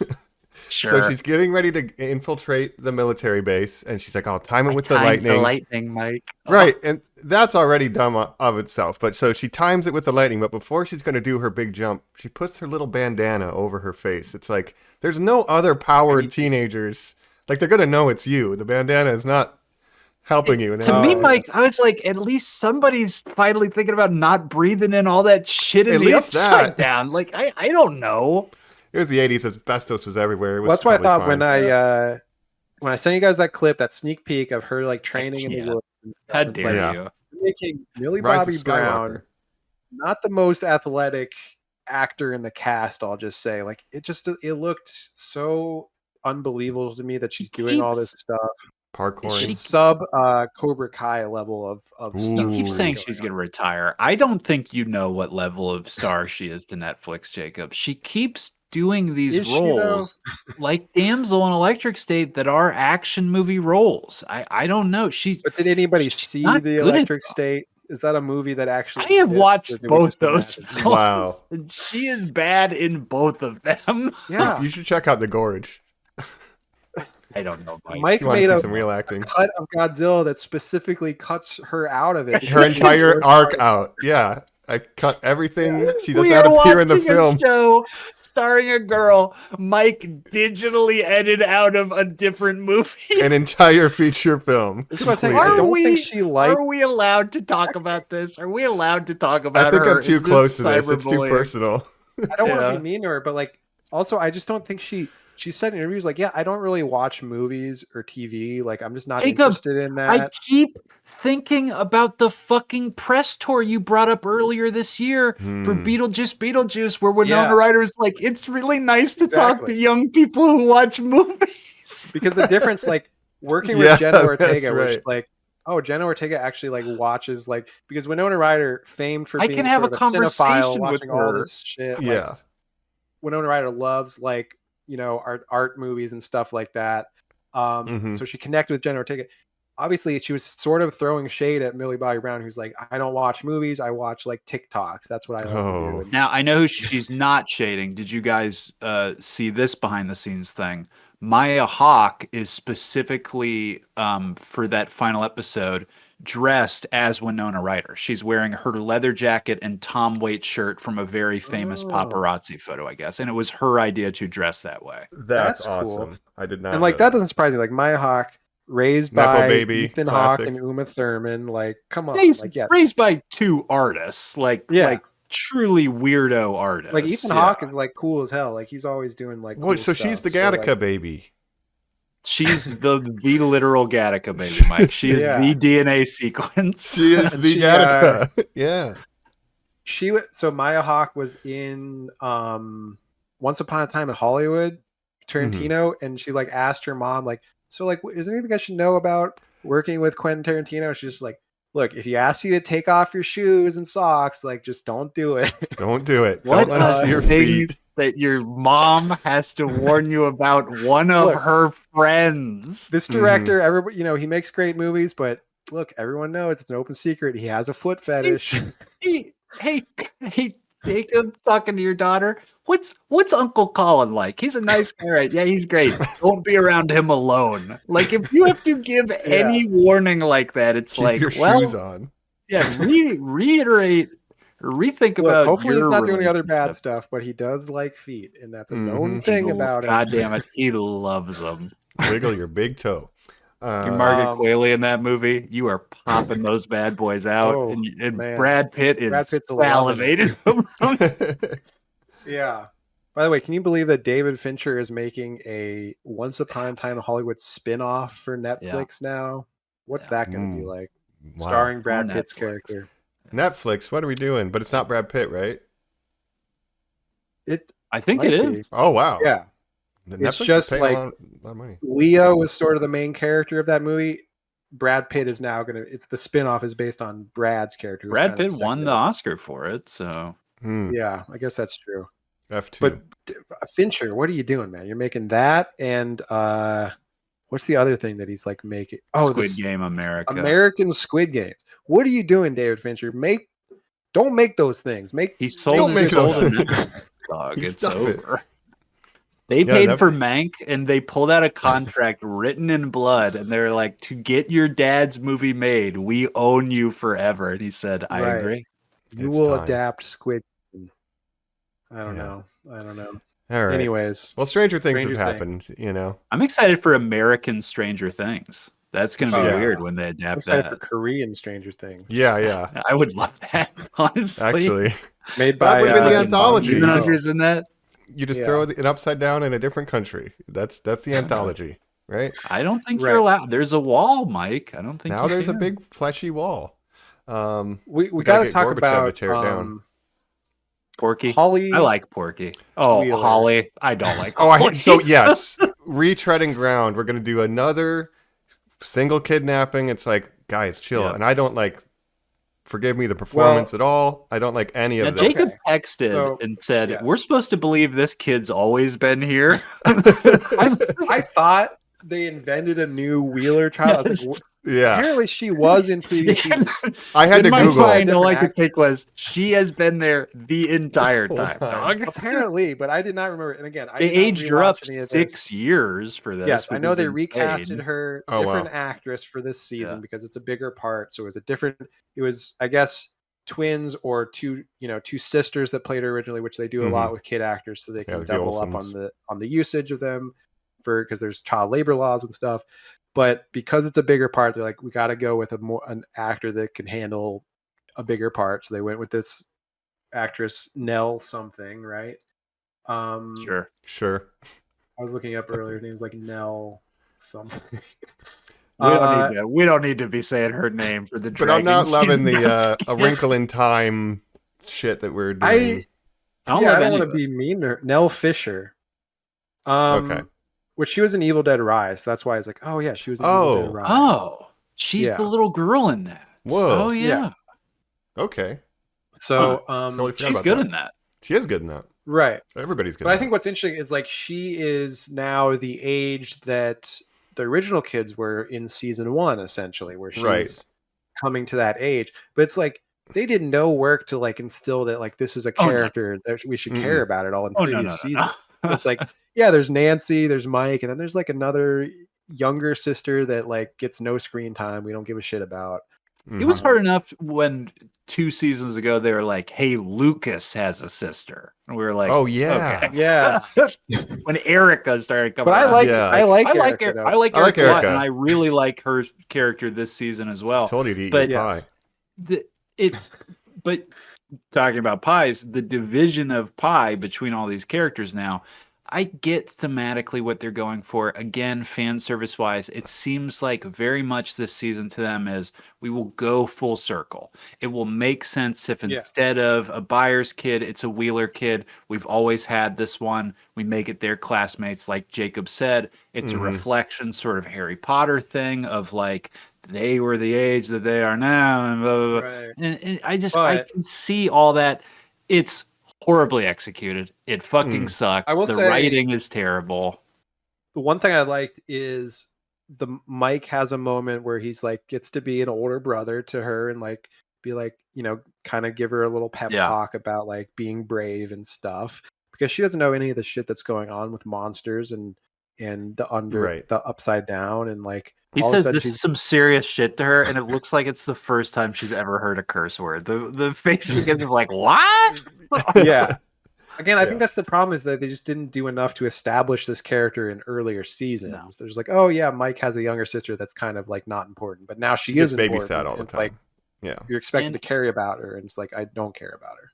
I have to assume that her plot with Maxine is because Sadie Sink films movies that she can't have a plot with any of the other real characters. She's in a coma. But like, you know what I mean. She's trapped in the memories of Henry Creel. That's right. I did forget. That is where she is. She's trapped in the whale's memories.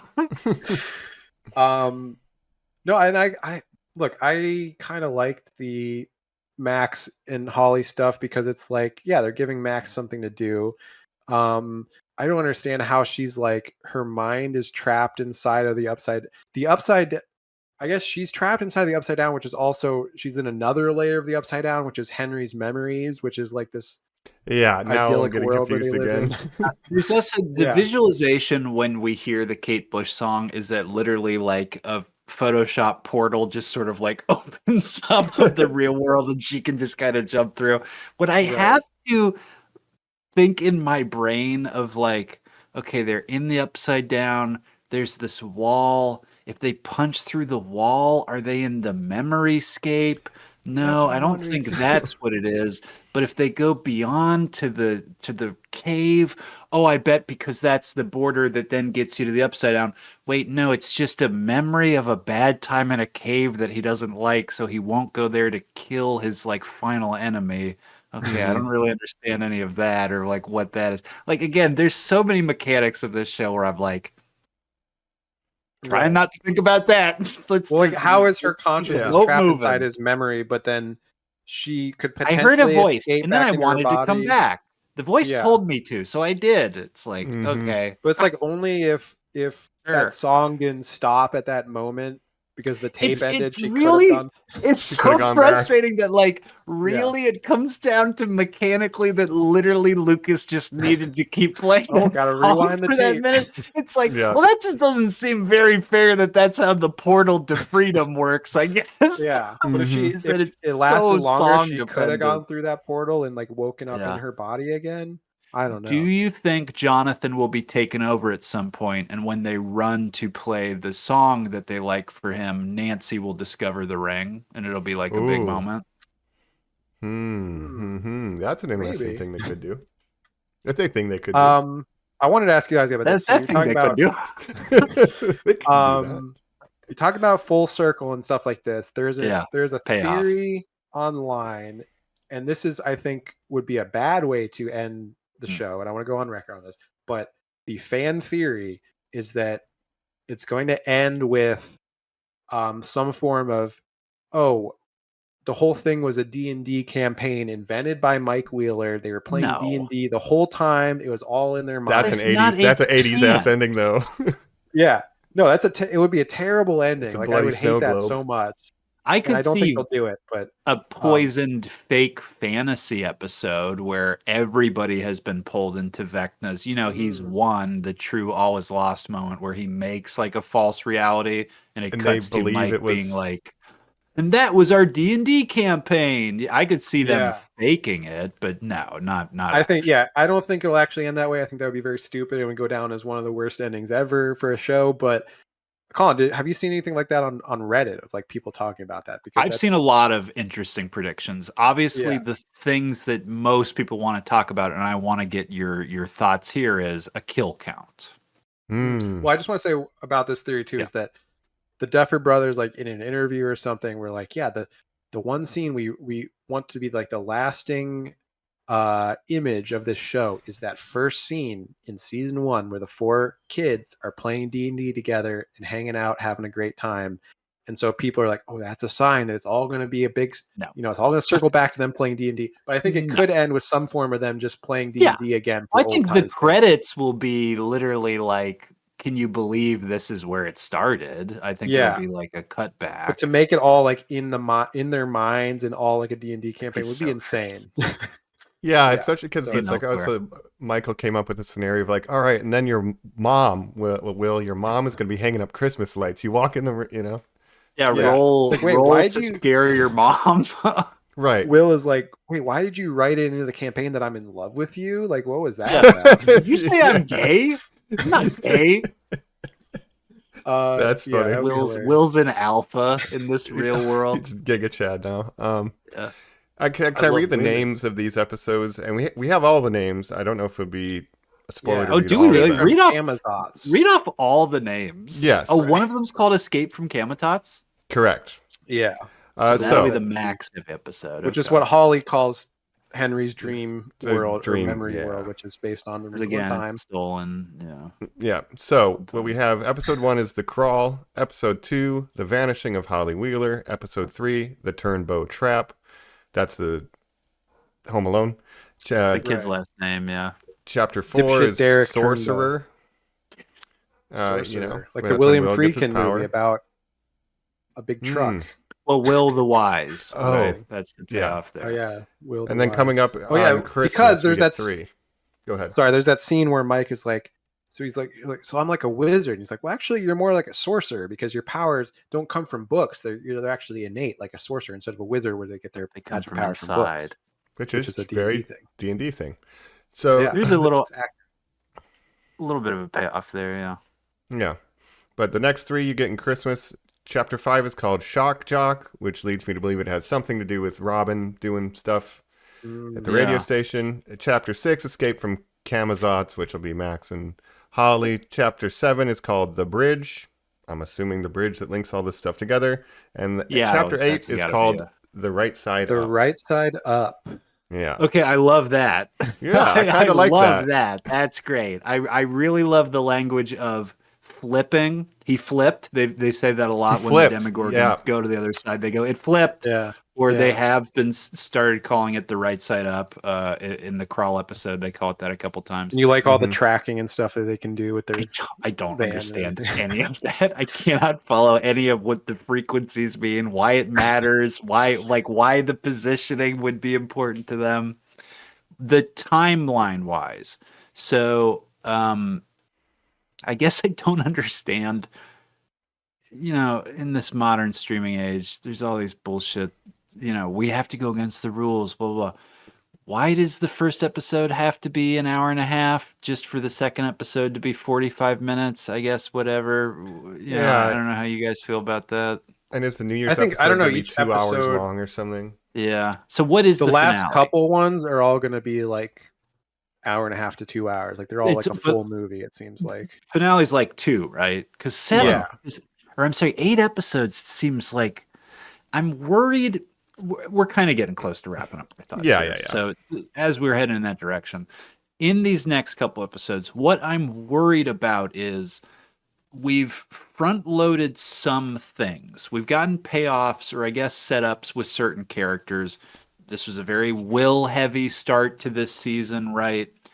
Eleven and Hopper were kind of in the back. They came back for that last episode. We know that we've still got the love triangle stuff to figure out.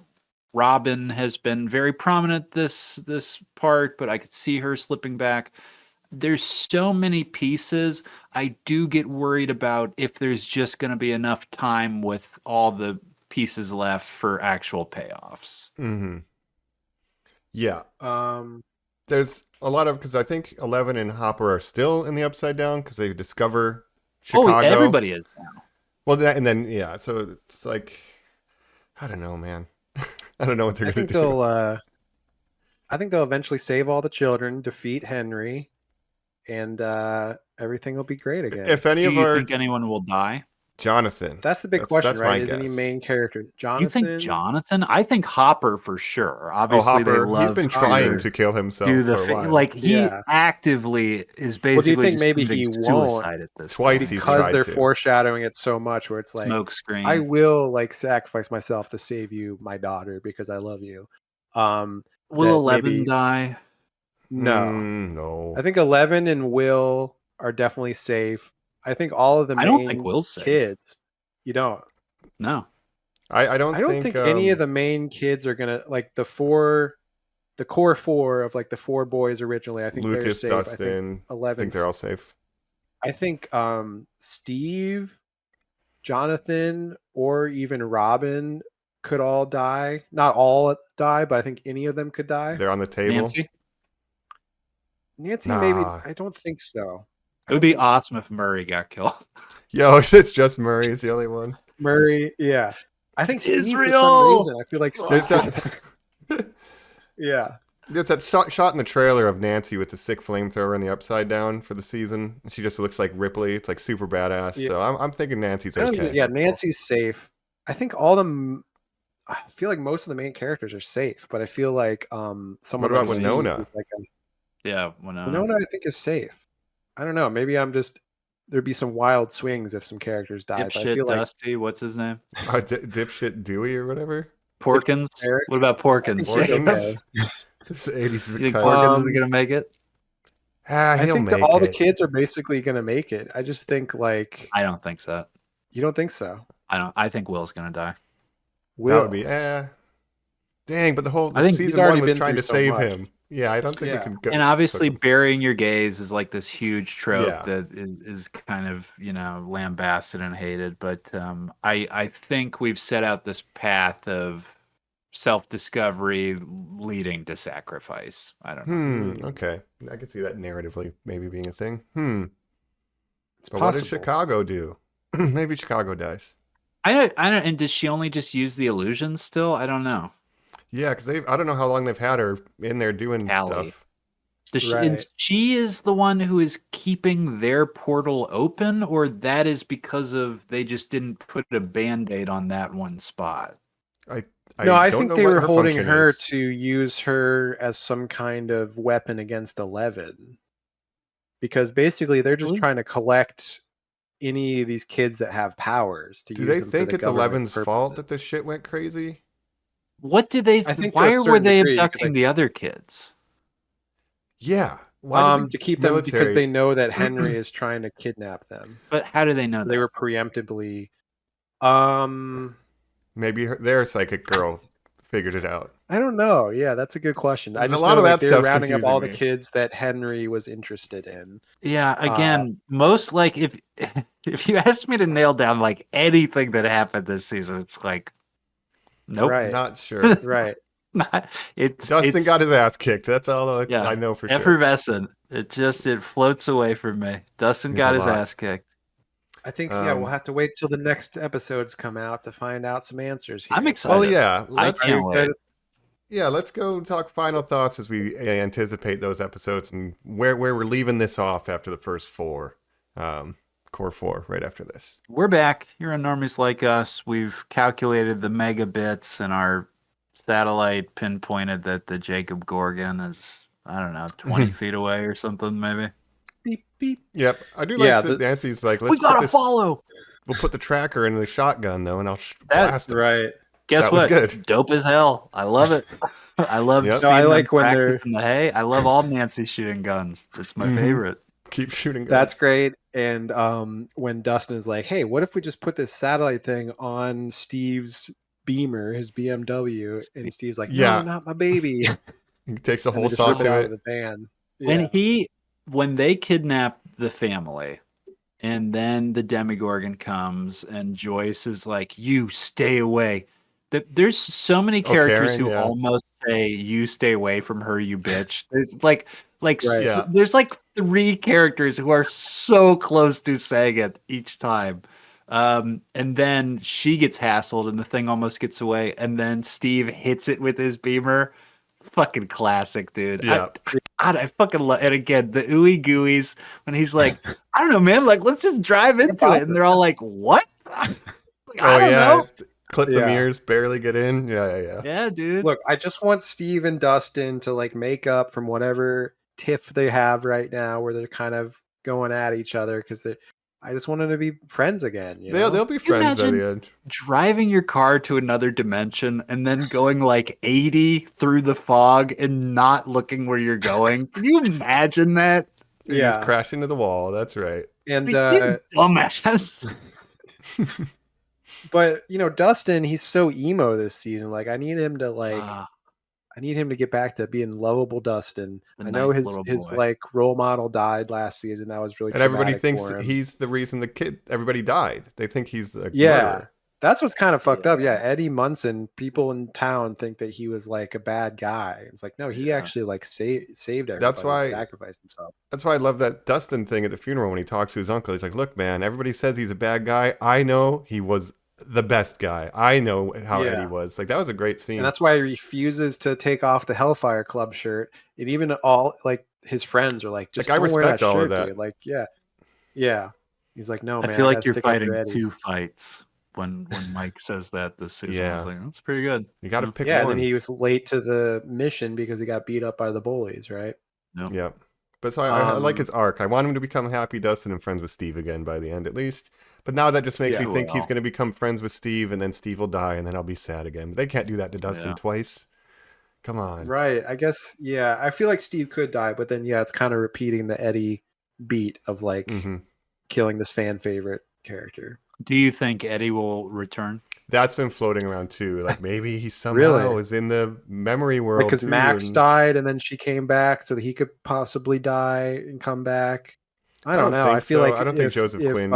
Joseph Quinn was on set, busy. there would have been some. He was doing Gladiator, Fantastic Four. Yeah, there's no That's way. the thing. Like, if you want to talk about Stranger Things, click. Yeah, who got out of Stranger Things? It was Joseph Quinn. He did it in one season. Right. If you're talking about like becoming stars, it's like, he had a one done season, fan favorite, became a movie star. Now he's in Fantastic Four. He was so good on a TV show that Doja Cat and Kevin Feige slipped into his DMs. Right, for real. Like, do you know the power that must make you feel? Yeah. Well, do you know all the drama with Noah Schnapp too, where basically Doja Cat was like messaged Noah Schnapp, was like, "Hey, that Joe Quinn guy, like, what's he all about?" And then Noah Schnapp, like, and he messaged back, "Israel is its own state." This is what's so interesting, because like I was like, damn. Colin, you lurk on Reddit and stuff.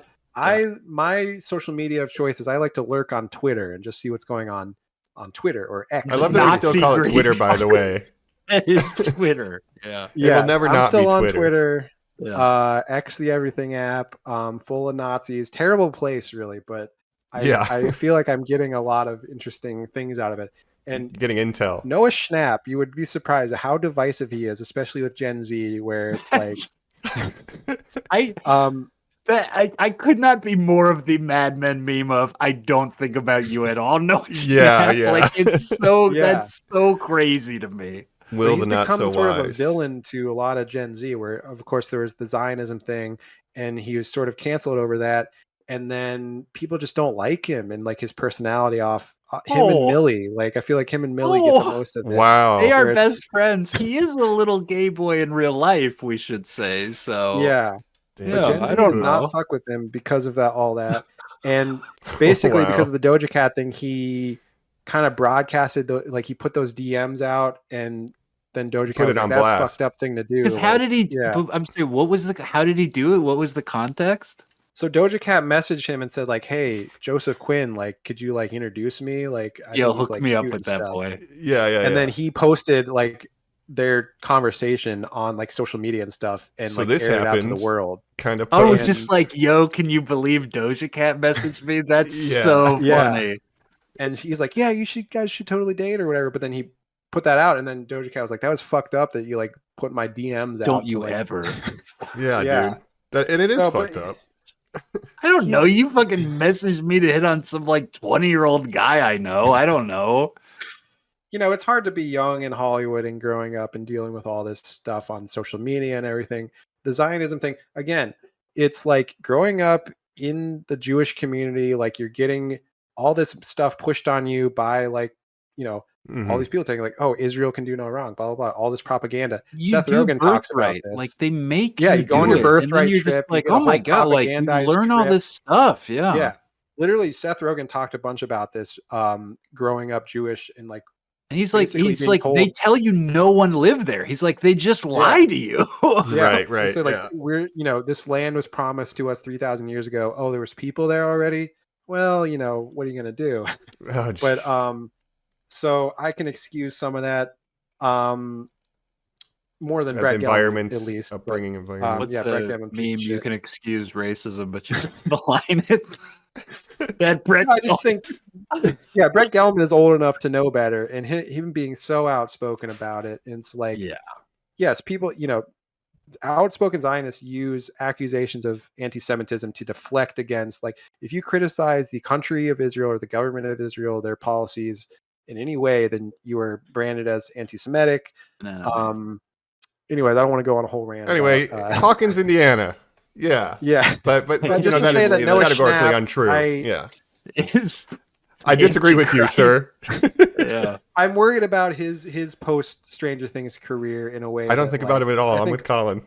I'm worried he's going to get murdered. I guess I don't know. I just think that the other kids will be okay, and that like they've all got their own things going on. Noah Schnapp might be pigeonholed into like he might be typecast, and his career might not go the way that he wants it to. And people are kind of comparing him to Tom Felton from Harry Potter, Draco Malfoy, where he's now coming back and playing old Draco Malfoy in the play or whatever. That's like the Cursed Child play and stuff. He was in that play now. It's like, you got to move on, man. Like you got to do other, and like people make fun of him on social media and say like, oh, he can't move past like this role and stuff. I feel like that's going to be Noah Schnapp. Like, well, and he's also the only one who like won't talk bad about JK because obviously he's so desperate to be like, all he's got. The big three have all, like Daniel Radcliffe, Emma Watson, Rupert Grint, have all kind of come out and say like, look, we're appreciative for everything that she did for us when we were kids, but I do not agree with everything that she says. Like, that's crazy. But yeah, Tom Felton, you got to move on. And I feel like Noah Schnapp could be the next Tom Felton, where it's like 20 years from now. I think that's a great comparison. 20 years from now, we're doing Stranger Things sequel, and it's it's adult Will Byers. Return to Hawkins. I already named it. You say when he's in his next project, it's like, but has he had any other? That's what I mean. Like he's gonna get typecast more than the other kids, because like Finn Wolfhard has his whole music stuff, and like he became like he was doing Ghostbusters. Like he's got other stuff going on. He's in the Adam Sandler movie Hubie Halloween. How did I not know that? Hubie Halloween. Netflix, notably. Hubie Halloween's a good movie, though. I like that movie. Of course, I love Hubie Halloween.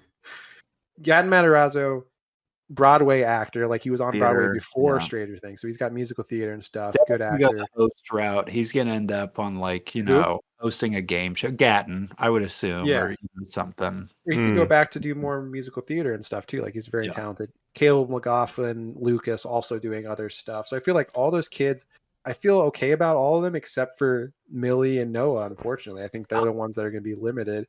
And Millie, I don't think cares. Like I feel like she could quit Hollywood today and be fine with it. So she's going to settle down and have a family with. She'll be subject of like paparazzi and like reality TV show for the rest of her life, unfortunately. But she'll be a celebrity. But I think Sadie Sink gonna be a big star. Like I think she's a really talented actress. So and she's gonna be in the MCU, like I said, Spider-Man, Brand New Day. So there you go. Who is she playing? A lot of people say Jean Grey, maybe.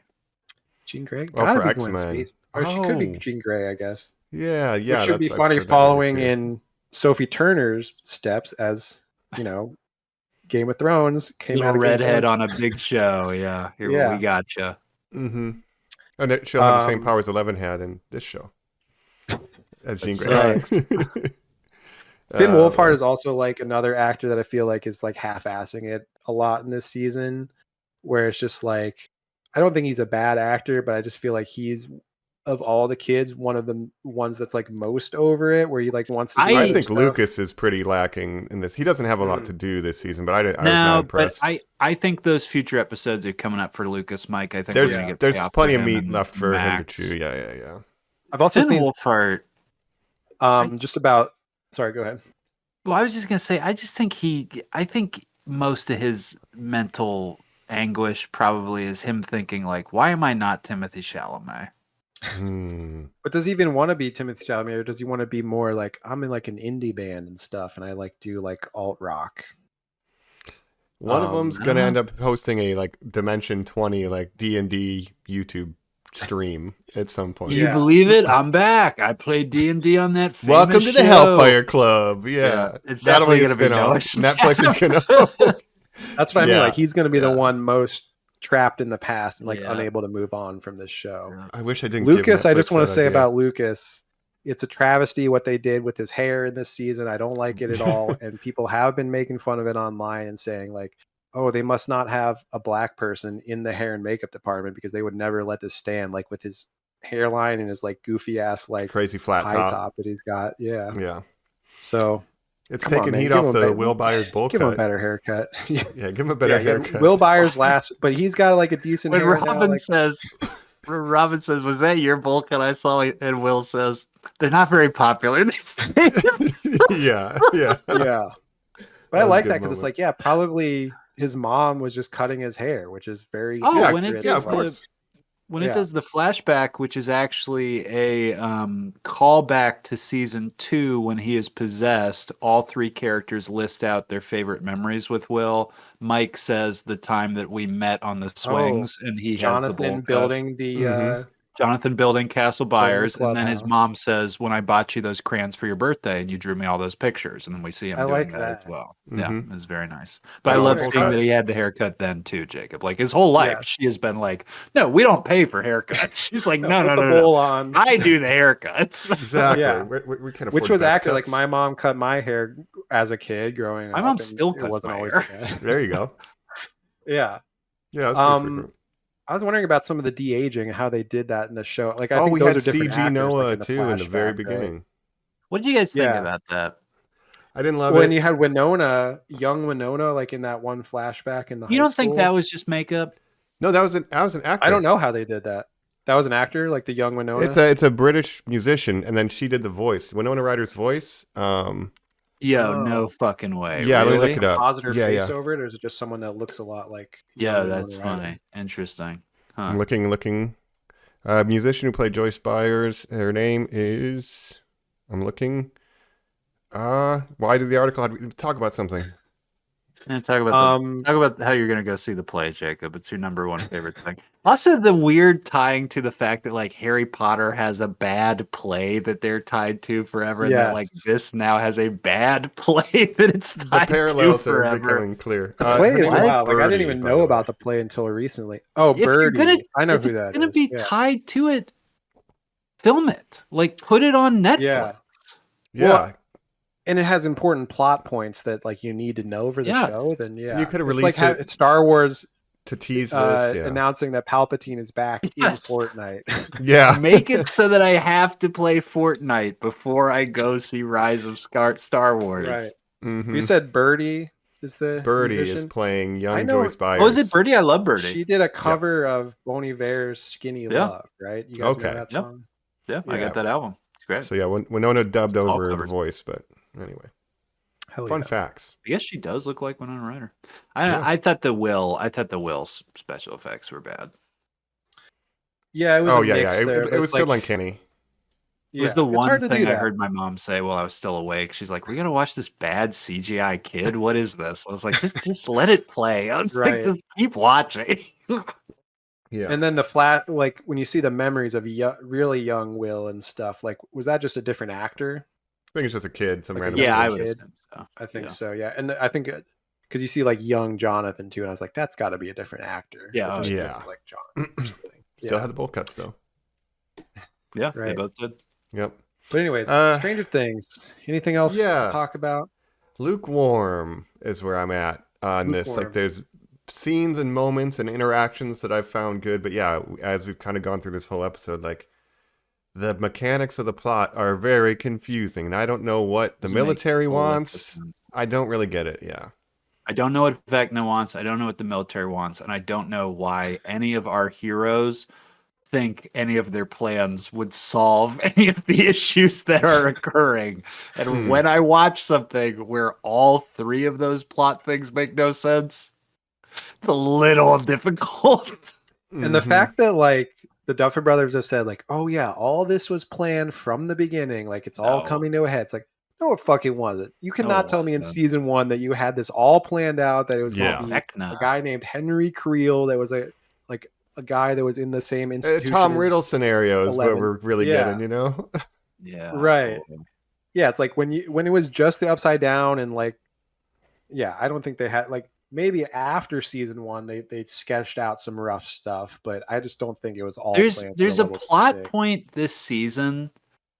I can't remember what it is. I think it's when they're going to go rescue the kids, where literally Dustin says, okay, but like, I just want to poke all the holes in that and point out that like, that doesn't get us closer to our goal of like doing anything. And they all go, you're right, but that's a choice that we all have to make or something. And then they do it. Truly, I'm like, wait, what? They just like acknowledge that what they're doing doesn't make any sense.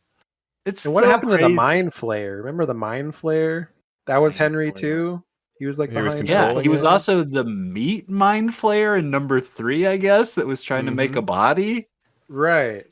So it seems like Henry's plans have changed every season. Well, he's got a glorious plan, Jacob, because 12 beautiful people will help him shape this world. Yes. Well, they're the perfect vessels, you see. They reshape this world. So easy to break. What are you talking about? Yeah, I'll reserve judgment, to see the second half of the season. I will say I was probably the most negative. Second, third, thank you. Yeah. Yeah. You're not. Third. We're getting, but even then, I understand the numbers. Right? So, but the way that they want you to watch that finale, we got to see. For all we know, it could be like a 3-hour-long finale. And they'll release it in a limited run in theaters on three more Day. episodes. That's going to be a cliffhanger after episode 7, and then episode 8 will wrap everything up. But I will say that the release schedule, at least it's like those 3 drop Christmas, and then the last one drops New Year. So you only have to wait a week for the last one. Yeah, that's crazy. Right. Still, but it is a strange release schedule.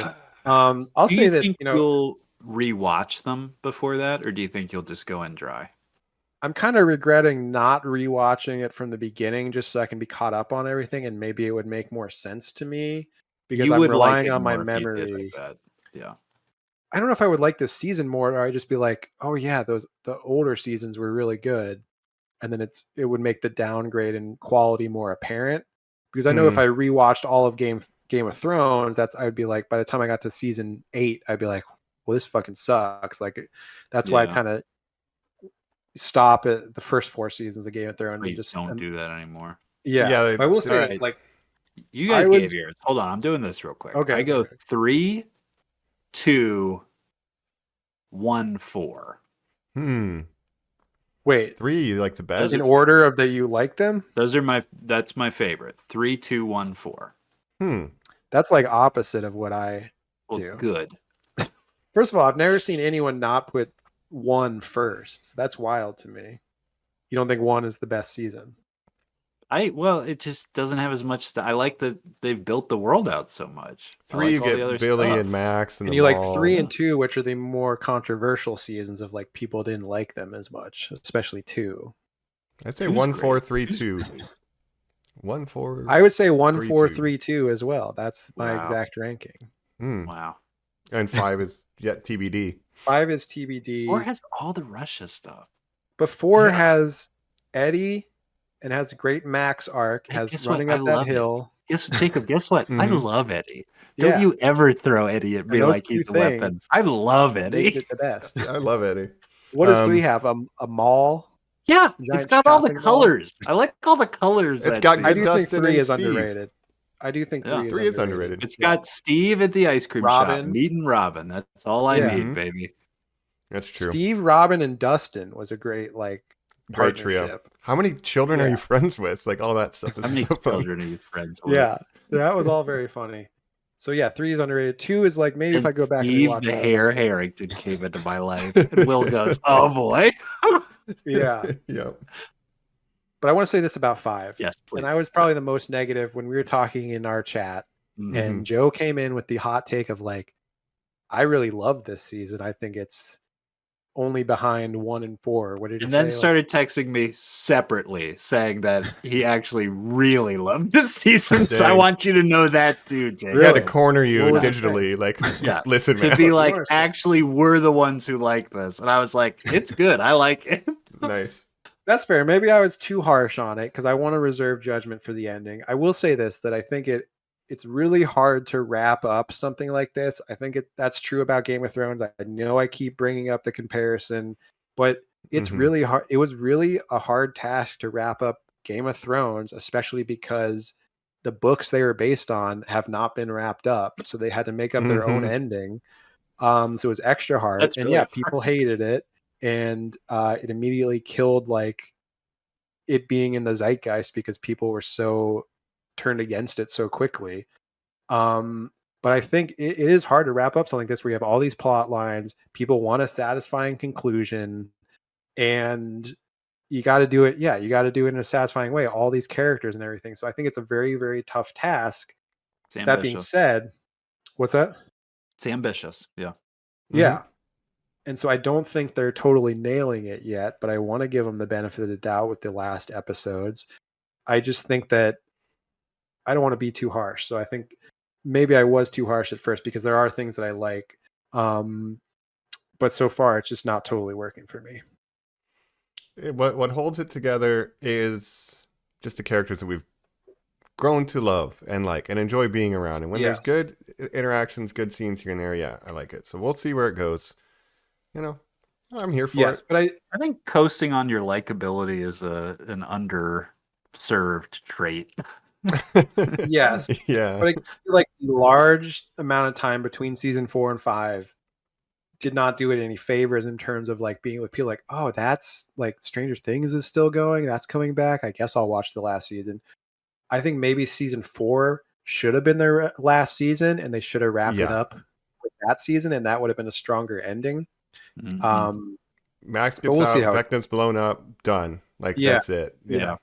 Instead, they're like, we're going to come back for one more. It's going to be great. Yeah. And again, the kids being older, like all that stuff is working against it. Like just the passage of time is working against it. It sucks. Yeah. Which is weird because there's so much clock imagery surrounding Vecna, and he's got like time is literally their enemy right now. Yeah. Yeah. Time's working against us. Jacob's right. That's life. So. Yeah. That's how it goes. I mean, nothing gold can stay forever, right? Stay golden, pony boy. But we got to just live like Princess Mononoke says. Yeah. That's right. How do you live? Yeah. Oh boy. Look, I love Miyazaki. Oh, can I say coming up? Yeah. I've downgraded to the cheapest version of Netflix, which has ads. So throughout the Stranger Things experience, they would constantly show that commercial of Nancy on the phone calling Discover, like, "What's cash back?" I saw it like 500 times. Yo, Mike, thank you so much. 2 things I want to fucking talk about right now before we get done. Yeah. Hey, Steve, I got those Gatorades you want. Yo, these things are thirst quenchers. Glug, glug, glug, glug, label out.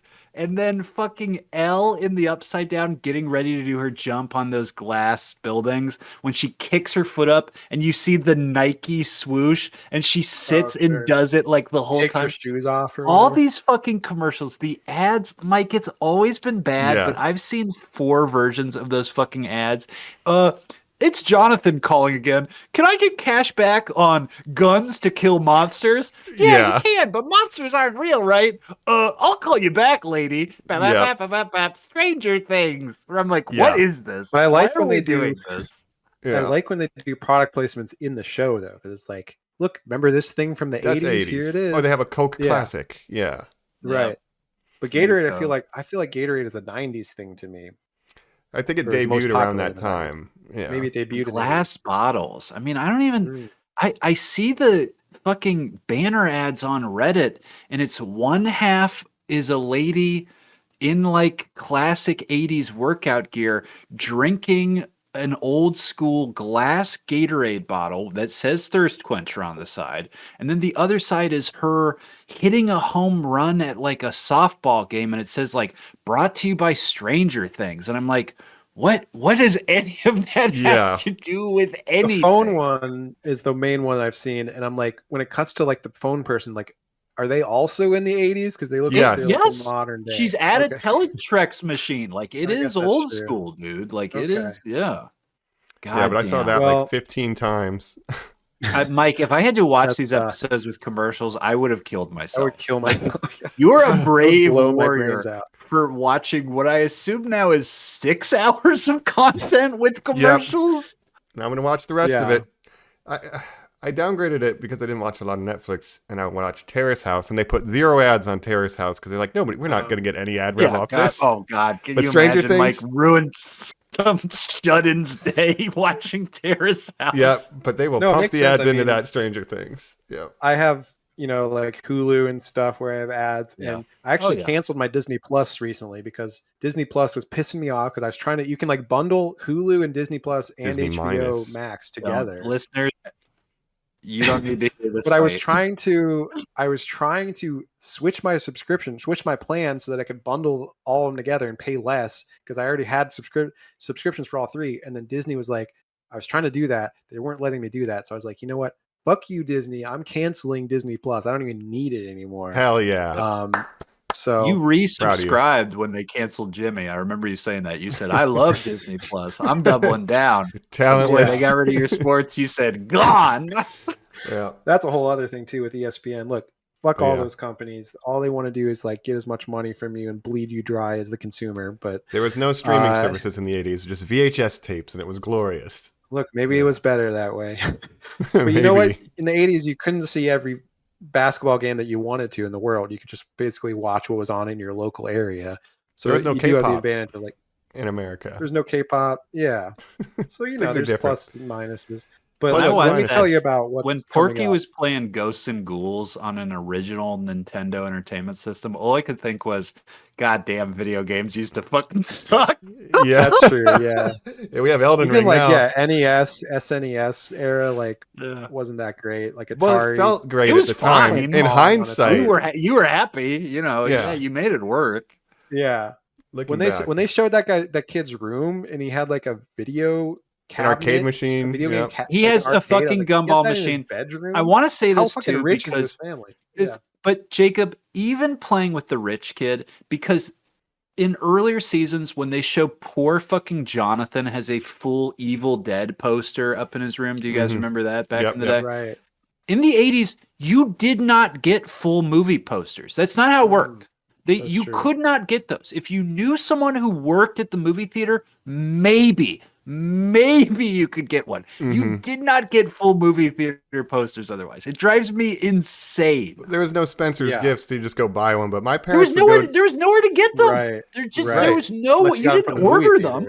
You have to know somebody. Exactly. My parents. Yes. Yeah. And then they just went in the garbage. People did not preserve. They meant nothing. No. It was paper.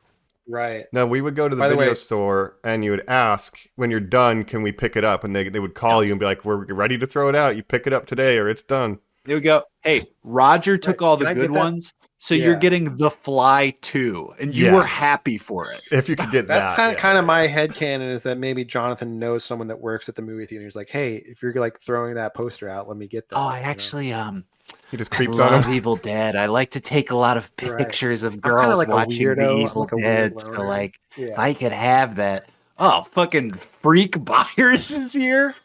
By the way, Jonathan wearing a The Fall shirt this season, which is a great band from the 80s. The Fall. It's that a foreshadowing. Yeah, The Fall. Mark E. Smith. No. English kind of contemporaries of like The Cure or bands like that. That's incredible. Sometimes I think I get very emotional watching this show just because the score is so effective. The old school synth really works on me. Oh yeah. I mean that's good needle drops. Classic Carpenter. It's funny how much people copy John Carpenter now, and then every interview is like, I wish people loved me as much when I was making those movies and they didn't go fucking see them. I'll kill us all. And then he goes back to play that whole 80s synthesizer sound, No, Oh, it's you the want to best. rip off and make a movie look like the 80s? Watch this one guy's work. He defined the entire decade. You Yeah. didn't pay me for any of that, man. People didn't appreciate him at the time. He created cottage The industry that he Thing. does not benefit from. Yes, that I get. Yeah. I do not Well, he own still gets money Halloween. from Halloween. I will not say this score, though. again. Once every decade, they let me score another one. I get Yeah. no money from this. You're like, yep, Mhm. fair enough. Let me tell you what's coming up on this podcast. Please do. Yeah, because we're getting into the holidays. Yep. That's right. It's December. Happy December, everybody. Happy December. Stranger Pay your rent. Things Ember. December to remember. Next week we've got so next week we are I don't know how much I talked about this last week or whatever, but we're going back to Doctor Who Christmas specials, holiday specials, part 3. And so we're going to be doing that. I'm going to be giving you guys 2 titles to watch from the Peter Capaldi era, the 12th Doctor. I've not seen. So that'll be a lot of fun. That'll be, we did Matt Smith last year. We did David Tennant the year before that. So we'll probably stop with this one because it gets kind of bad after this. So we won't Our talk annual about that. tradition, it is coming to an end. So tune in. Yes. Yeah, but Peter Make a new Capaldi, tradition. one of the good doctors. Then we're going to do the Good Doctor Christmas specials after that. That's right. We got the God. Good Doctor coming up. Actually, so we should announce another holiday movie that we're talking this year, Mm-hmm. and this will be in 2 weeks. We're talking 8 Crazy Nights. Speaking of Happy Gilmore 2. Yeah. We talked a little Netflix. Sandler on this We episode. Adam did. We got a little Sandler. Sandy. Yep. And that'll be coming out the first night of Hanukkah, December 15th. What Isn't that something? great timing that for something? To whoever kick off scheduled that. December. Yeah. Sandler. God, I wish. No. We got Happy Gilmore 2 coming. No, but we love Sandler. Uncut Gems. Safties. Yeah, but 8 Crazy Nights. So we got He so we got should, Doctor he Who, should make a Crazy Nights. movie. You know how there's Yeah. those movies about, like people like hit their head and like wake up in an alternate universe that's like scary or whatever. He should make a movie where he goes to bed Jewish and then wakes up Christian or Catholic or whatever. Oh, and has to go geez. through like a full like normal Christmas and be like, this is crazy. And It's like him a be Freaky like, Friday. whoa. Yeah, what do I do with the kid? Do I kiss the baby Jesus? Like that's ripe for comedy. That's pretty ready to go. Yeah, that wouldn't be controversial at all, I don't think. No, it's the perfect time for it. It's perfect climate. But so I'm excited to learn more about Hanukkah. What's the Sandman think about Israel? Well, we're You know what? gonna It's get into better it on that that we don't episode. I'm sure it might come up, and what I like about Adam Sandler is he doesn't get too outspoken with any particular political views that he has. Yep. Unlike a certain friend of his named Rob Schneider, That's right. a much less talented friend of his. Rob Schneider. Fuck Rob Schneider, but so yeah, 8 Crazy Nights. Then we've got we're going back to Miyazaki, Spirited Away. That's coming up, and then we're going on a break, and that's our December. And so announce now we won't be covering Avatar: Fire and Ash right after it comes out due to scheduling issues. It's just going to be too hard to get out an episode before the holidays and everything. People traveling, so we will be talking about that early January. So don't worry, Avatar fans. We will be talking Fire and Ash. I imagine we'll probably just be doing one more closing episode for Stranger Things then to combine them all together. The final. So I have that scheduled also for early January so we can wrap up Stranger Things. There we go. Can do Avatar. We can do our top 10 films of 2025. One of my favorite episodes to do every year. Oh, yeah. Yep. So yeah, we've got good stuff. Got some good episodes coming out next couple months, and ping pong talk on that episode. Don't get me started. Don't get me started. Yeah. But happy holidays, everyone. Happy Hanukkah. Happy holidays. Happy holidays. Happy Honda Days, Toyota-thon. Happy Honda Days. Yeah, I'm excited for all of that. Going back to Doctor Who, going back to Miyazaki. Hell yeah. It'll be good times. It'll be great times. And that's the best of times. All that's I have to say. It was the best of times. It'll It was be the great worst of times. It'll Mm-hmm. Tale of Two Podcasts. We'll be thank talking you so much. A Christmas Carol. No, Charles Dickens also wrote Tale of Two Cities. We already did the Muppet Definitive Edition. Go listen to that. That's right. Yeah. Why did they do a Muppet Tale of Two Cities? Anyway. Well, I saw, the Ryan Johnson thing of saying like, oh, I could do a Muppet Knives Out. Benoit Knives Blanc. Out where it's just Benoit Blanc is the only human and it's all Muppets. I love it. It's pretty good. Do it. Great. Let's do it. Come on. It would be Pretty great. good. All right. That's all. That's all, folks. Let's get out of here. All right. Much like the 80s, we have come and gone. So we're going to wrap things up here with Netflix's Stranger Things Season 5. Part What'd you 1. say? Volume 1. Volume 1. Volume 1. Session 1. Volume 1. We hope you've been listening along. We hope you tune in to those next couple episodes we talked about. We hope you tune in next time to Stranger Things. We hope you rate, review, subscribe to our podcast at normies_like_us on all social media.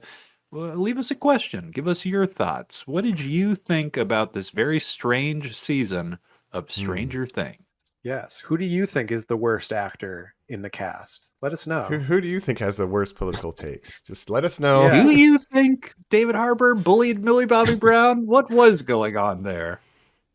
Let us know. But I think David Harbour's done nothing wrong in his personal life or anything. My name is M.B.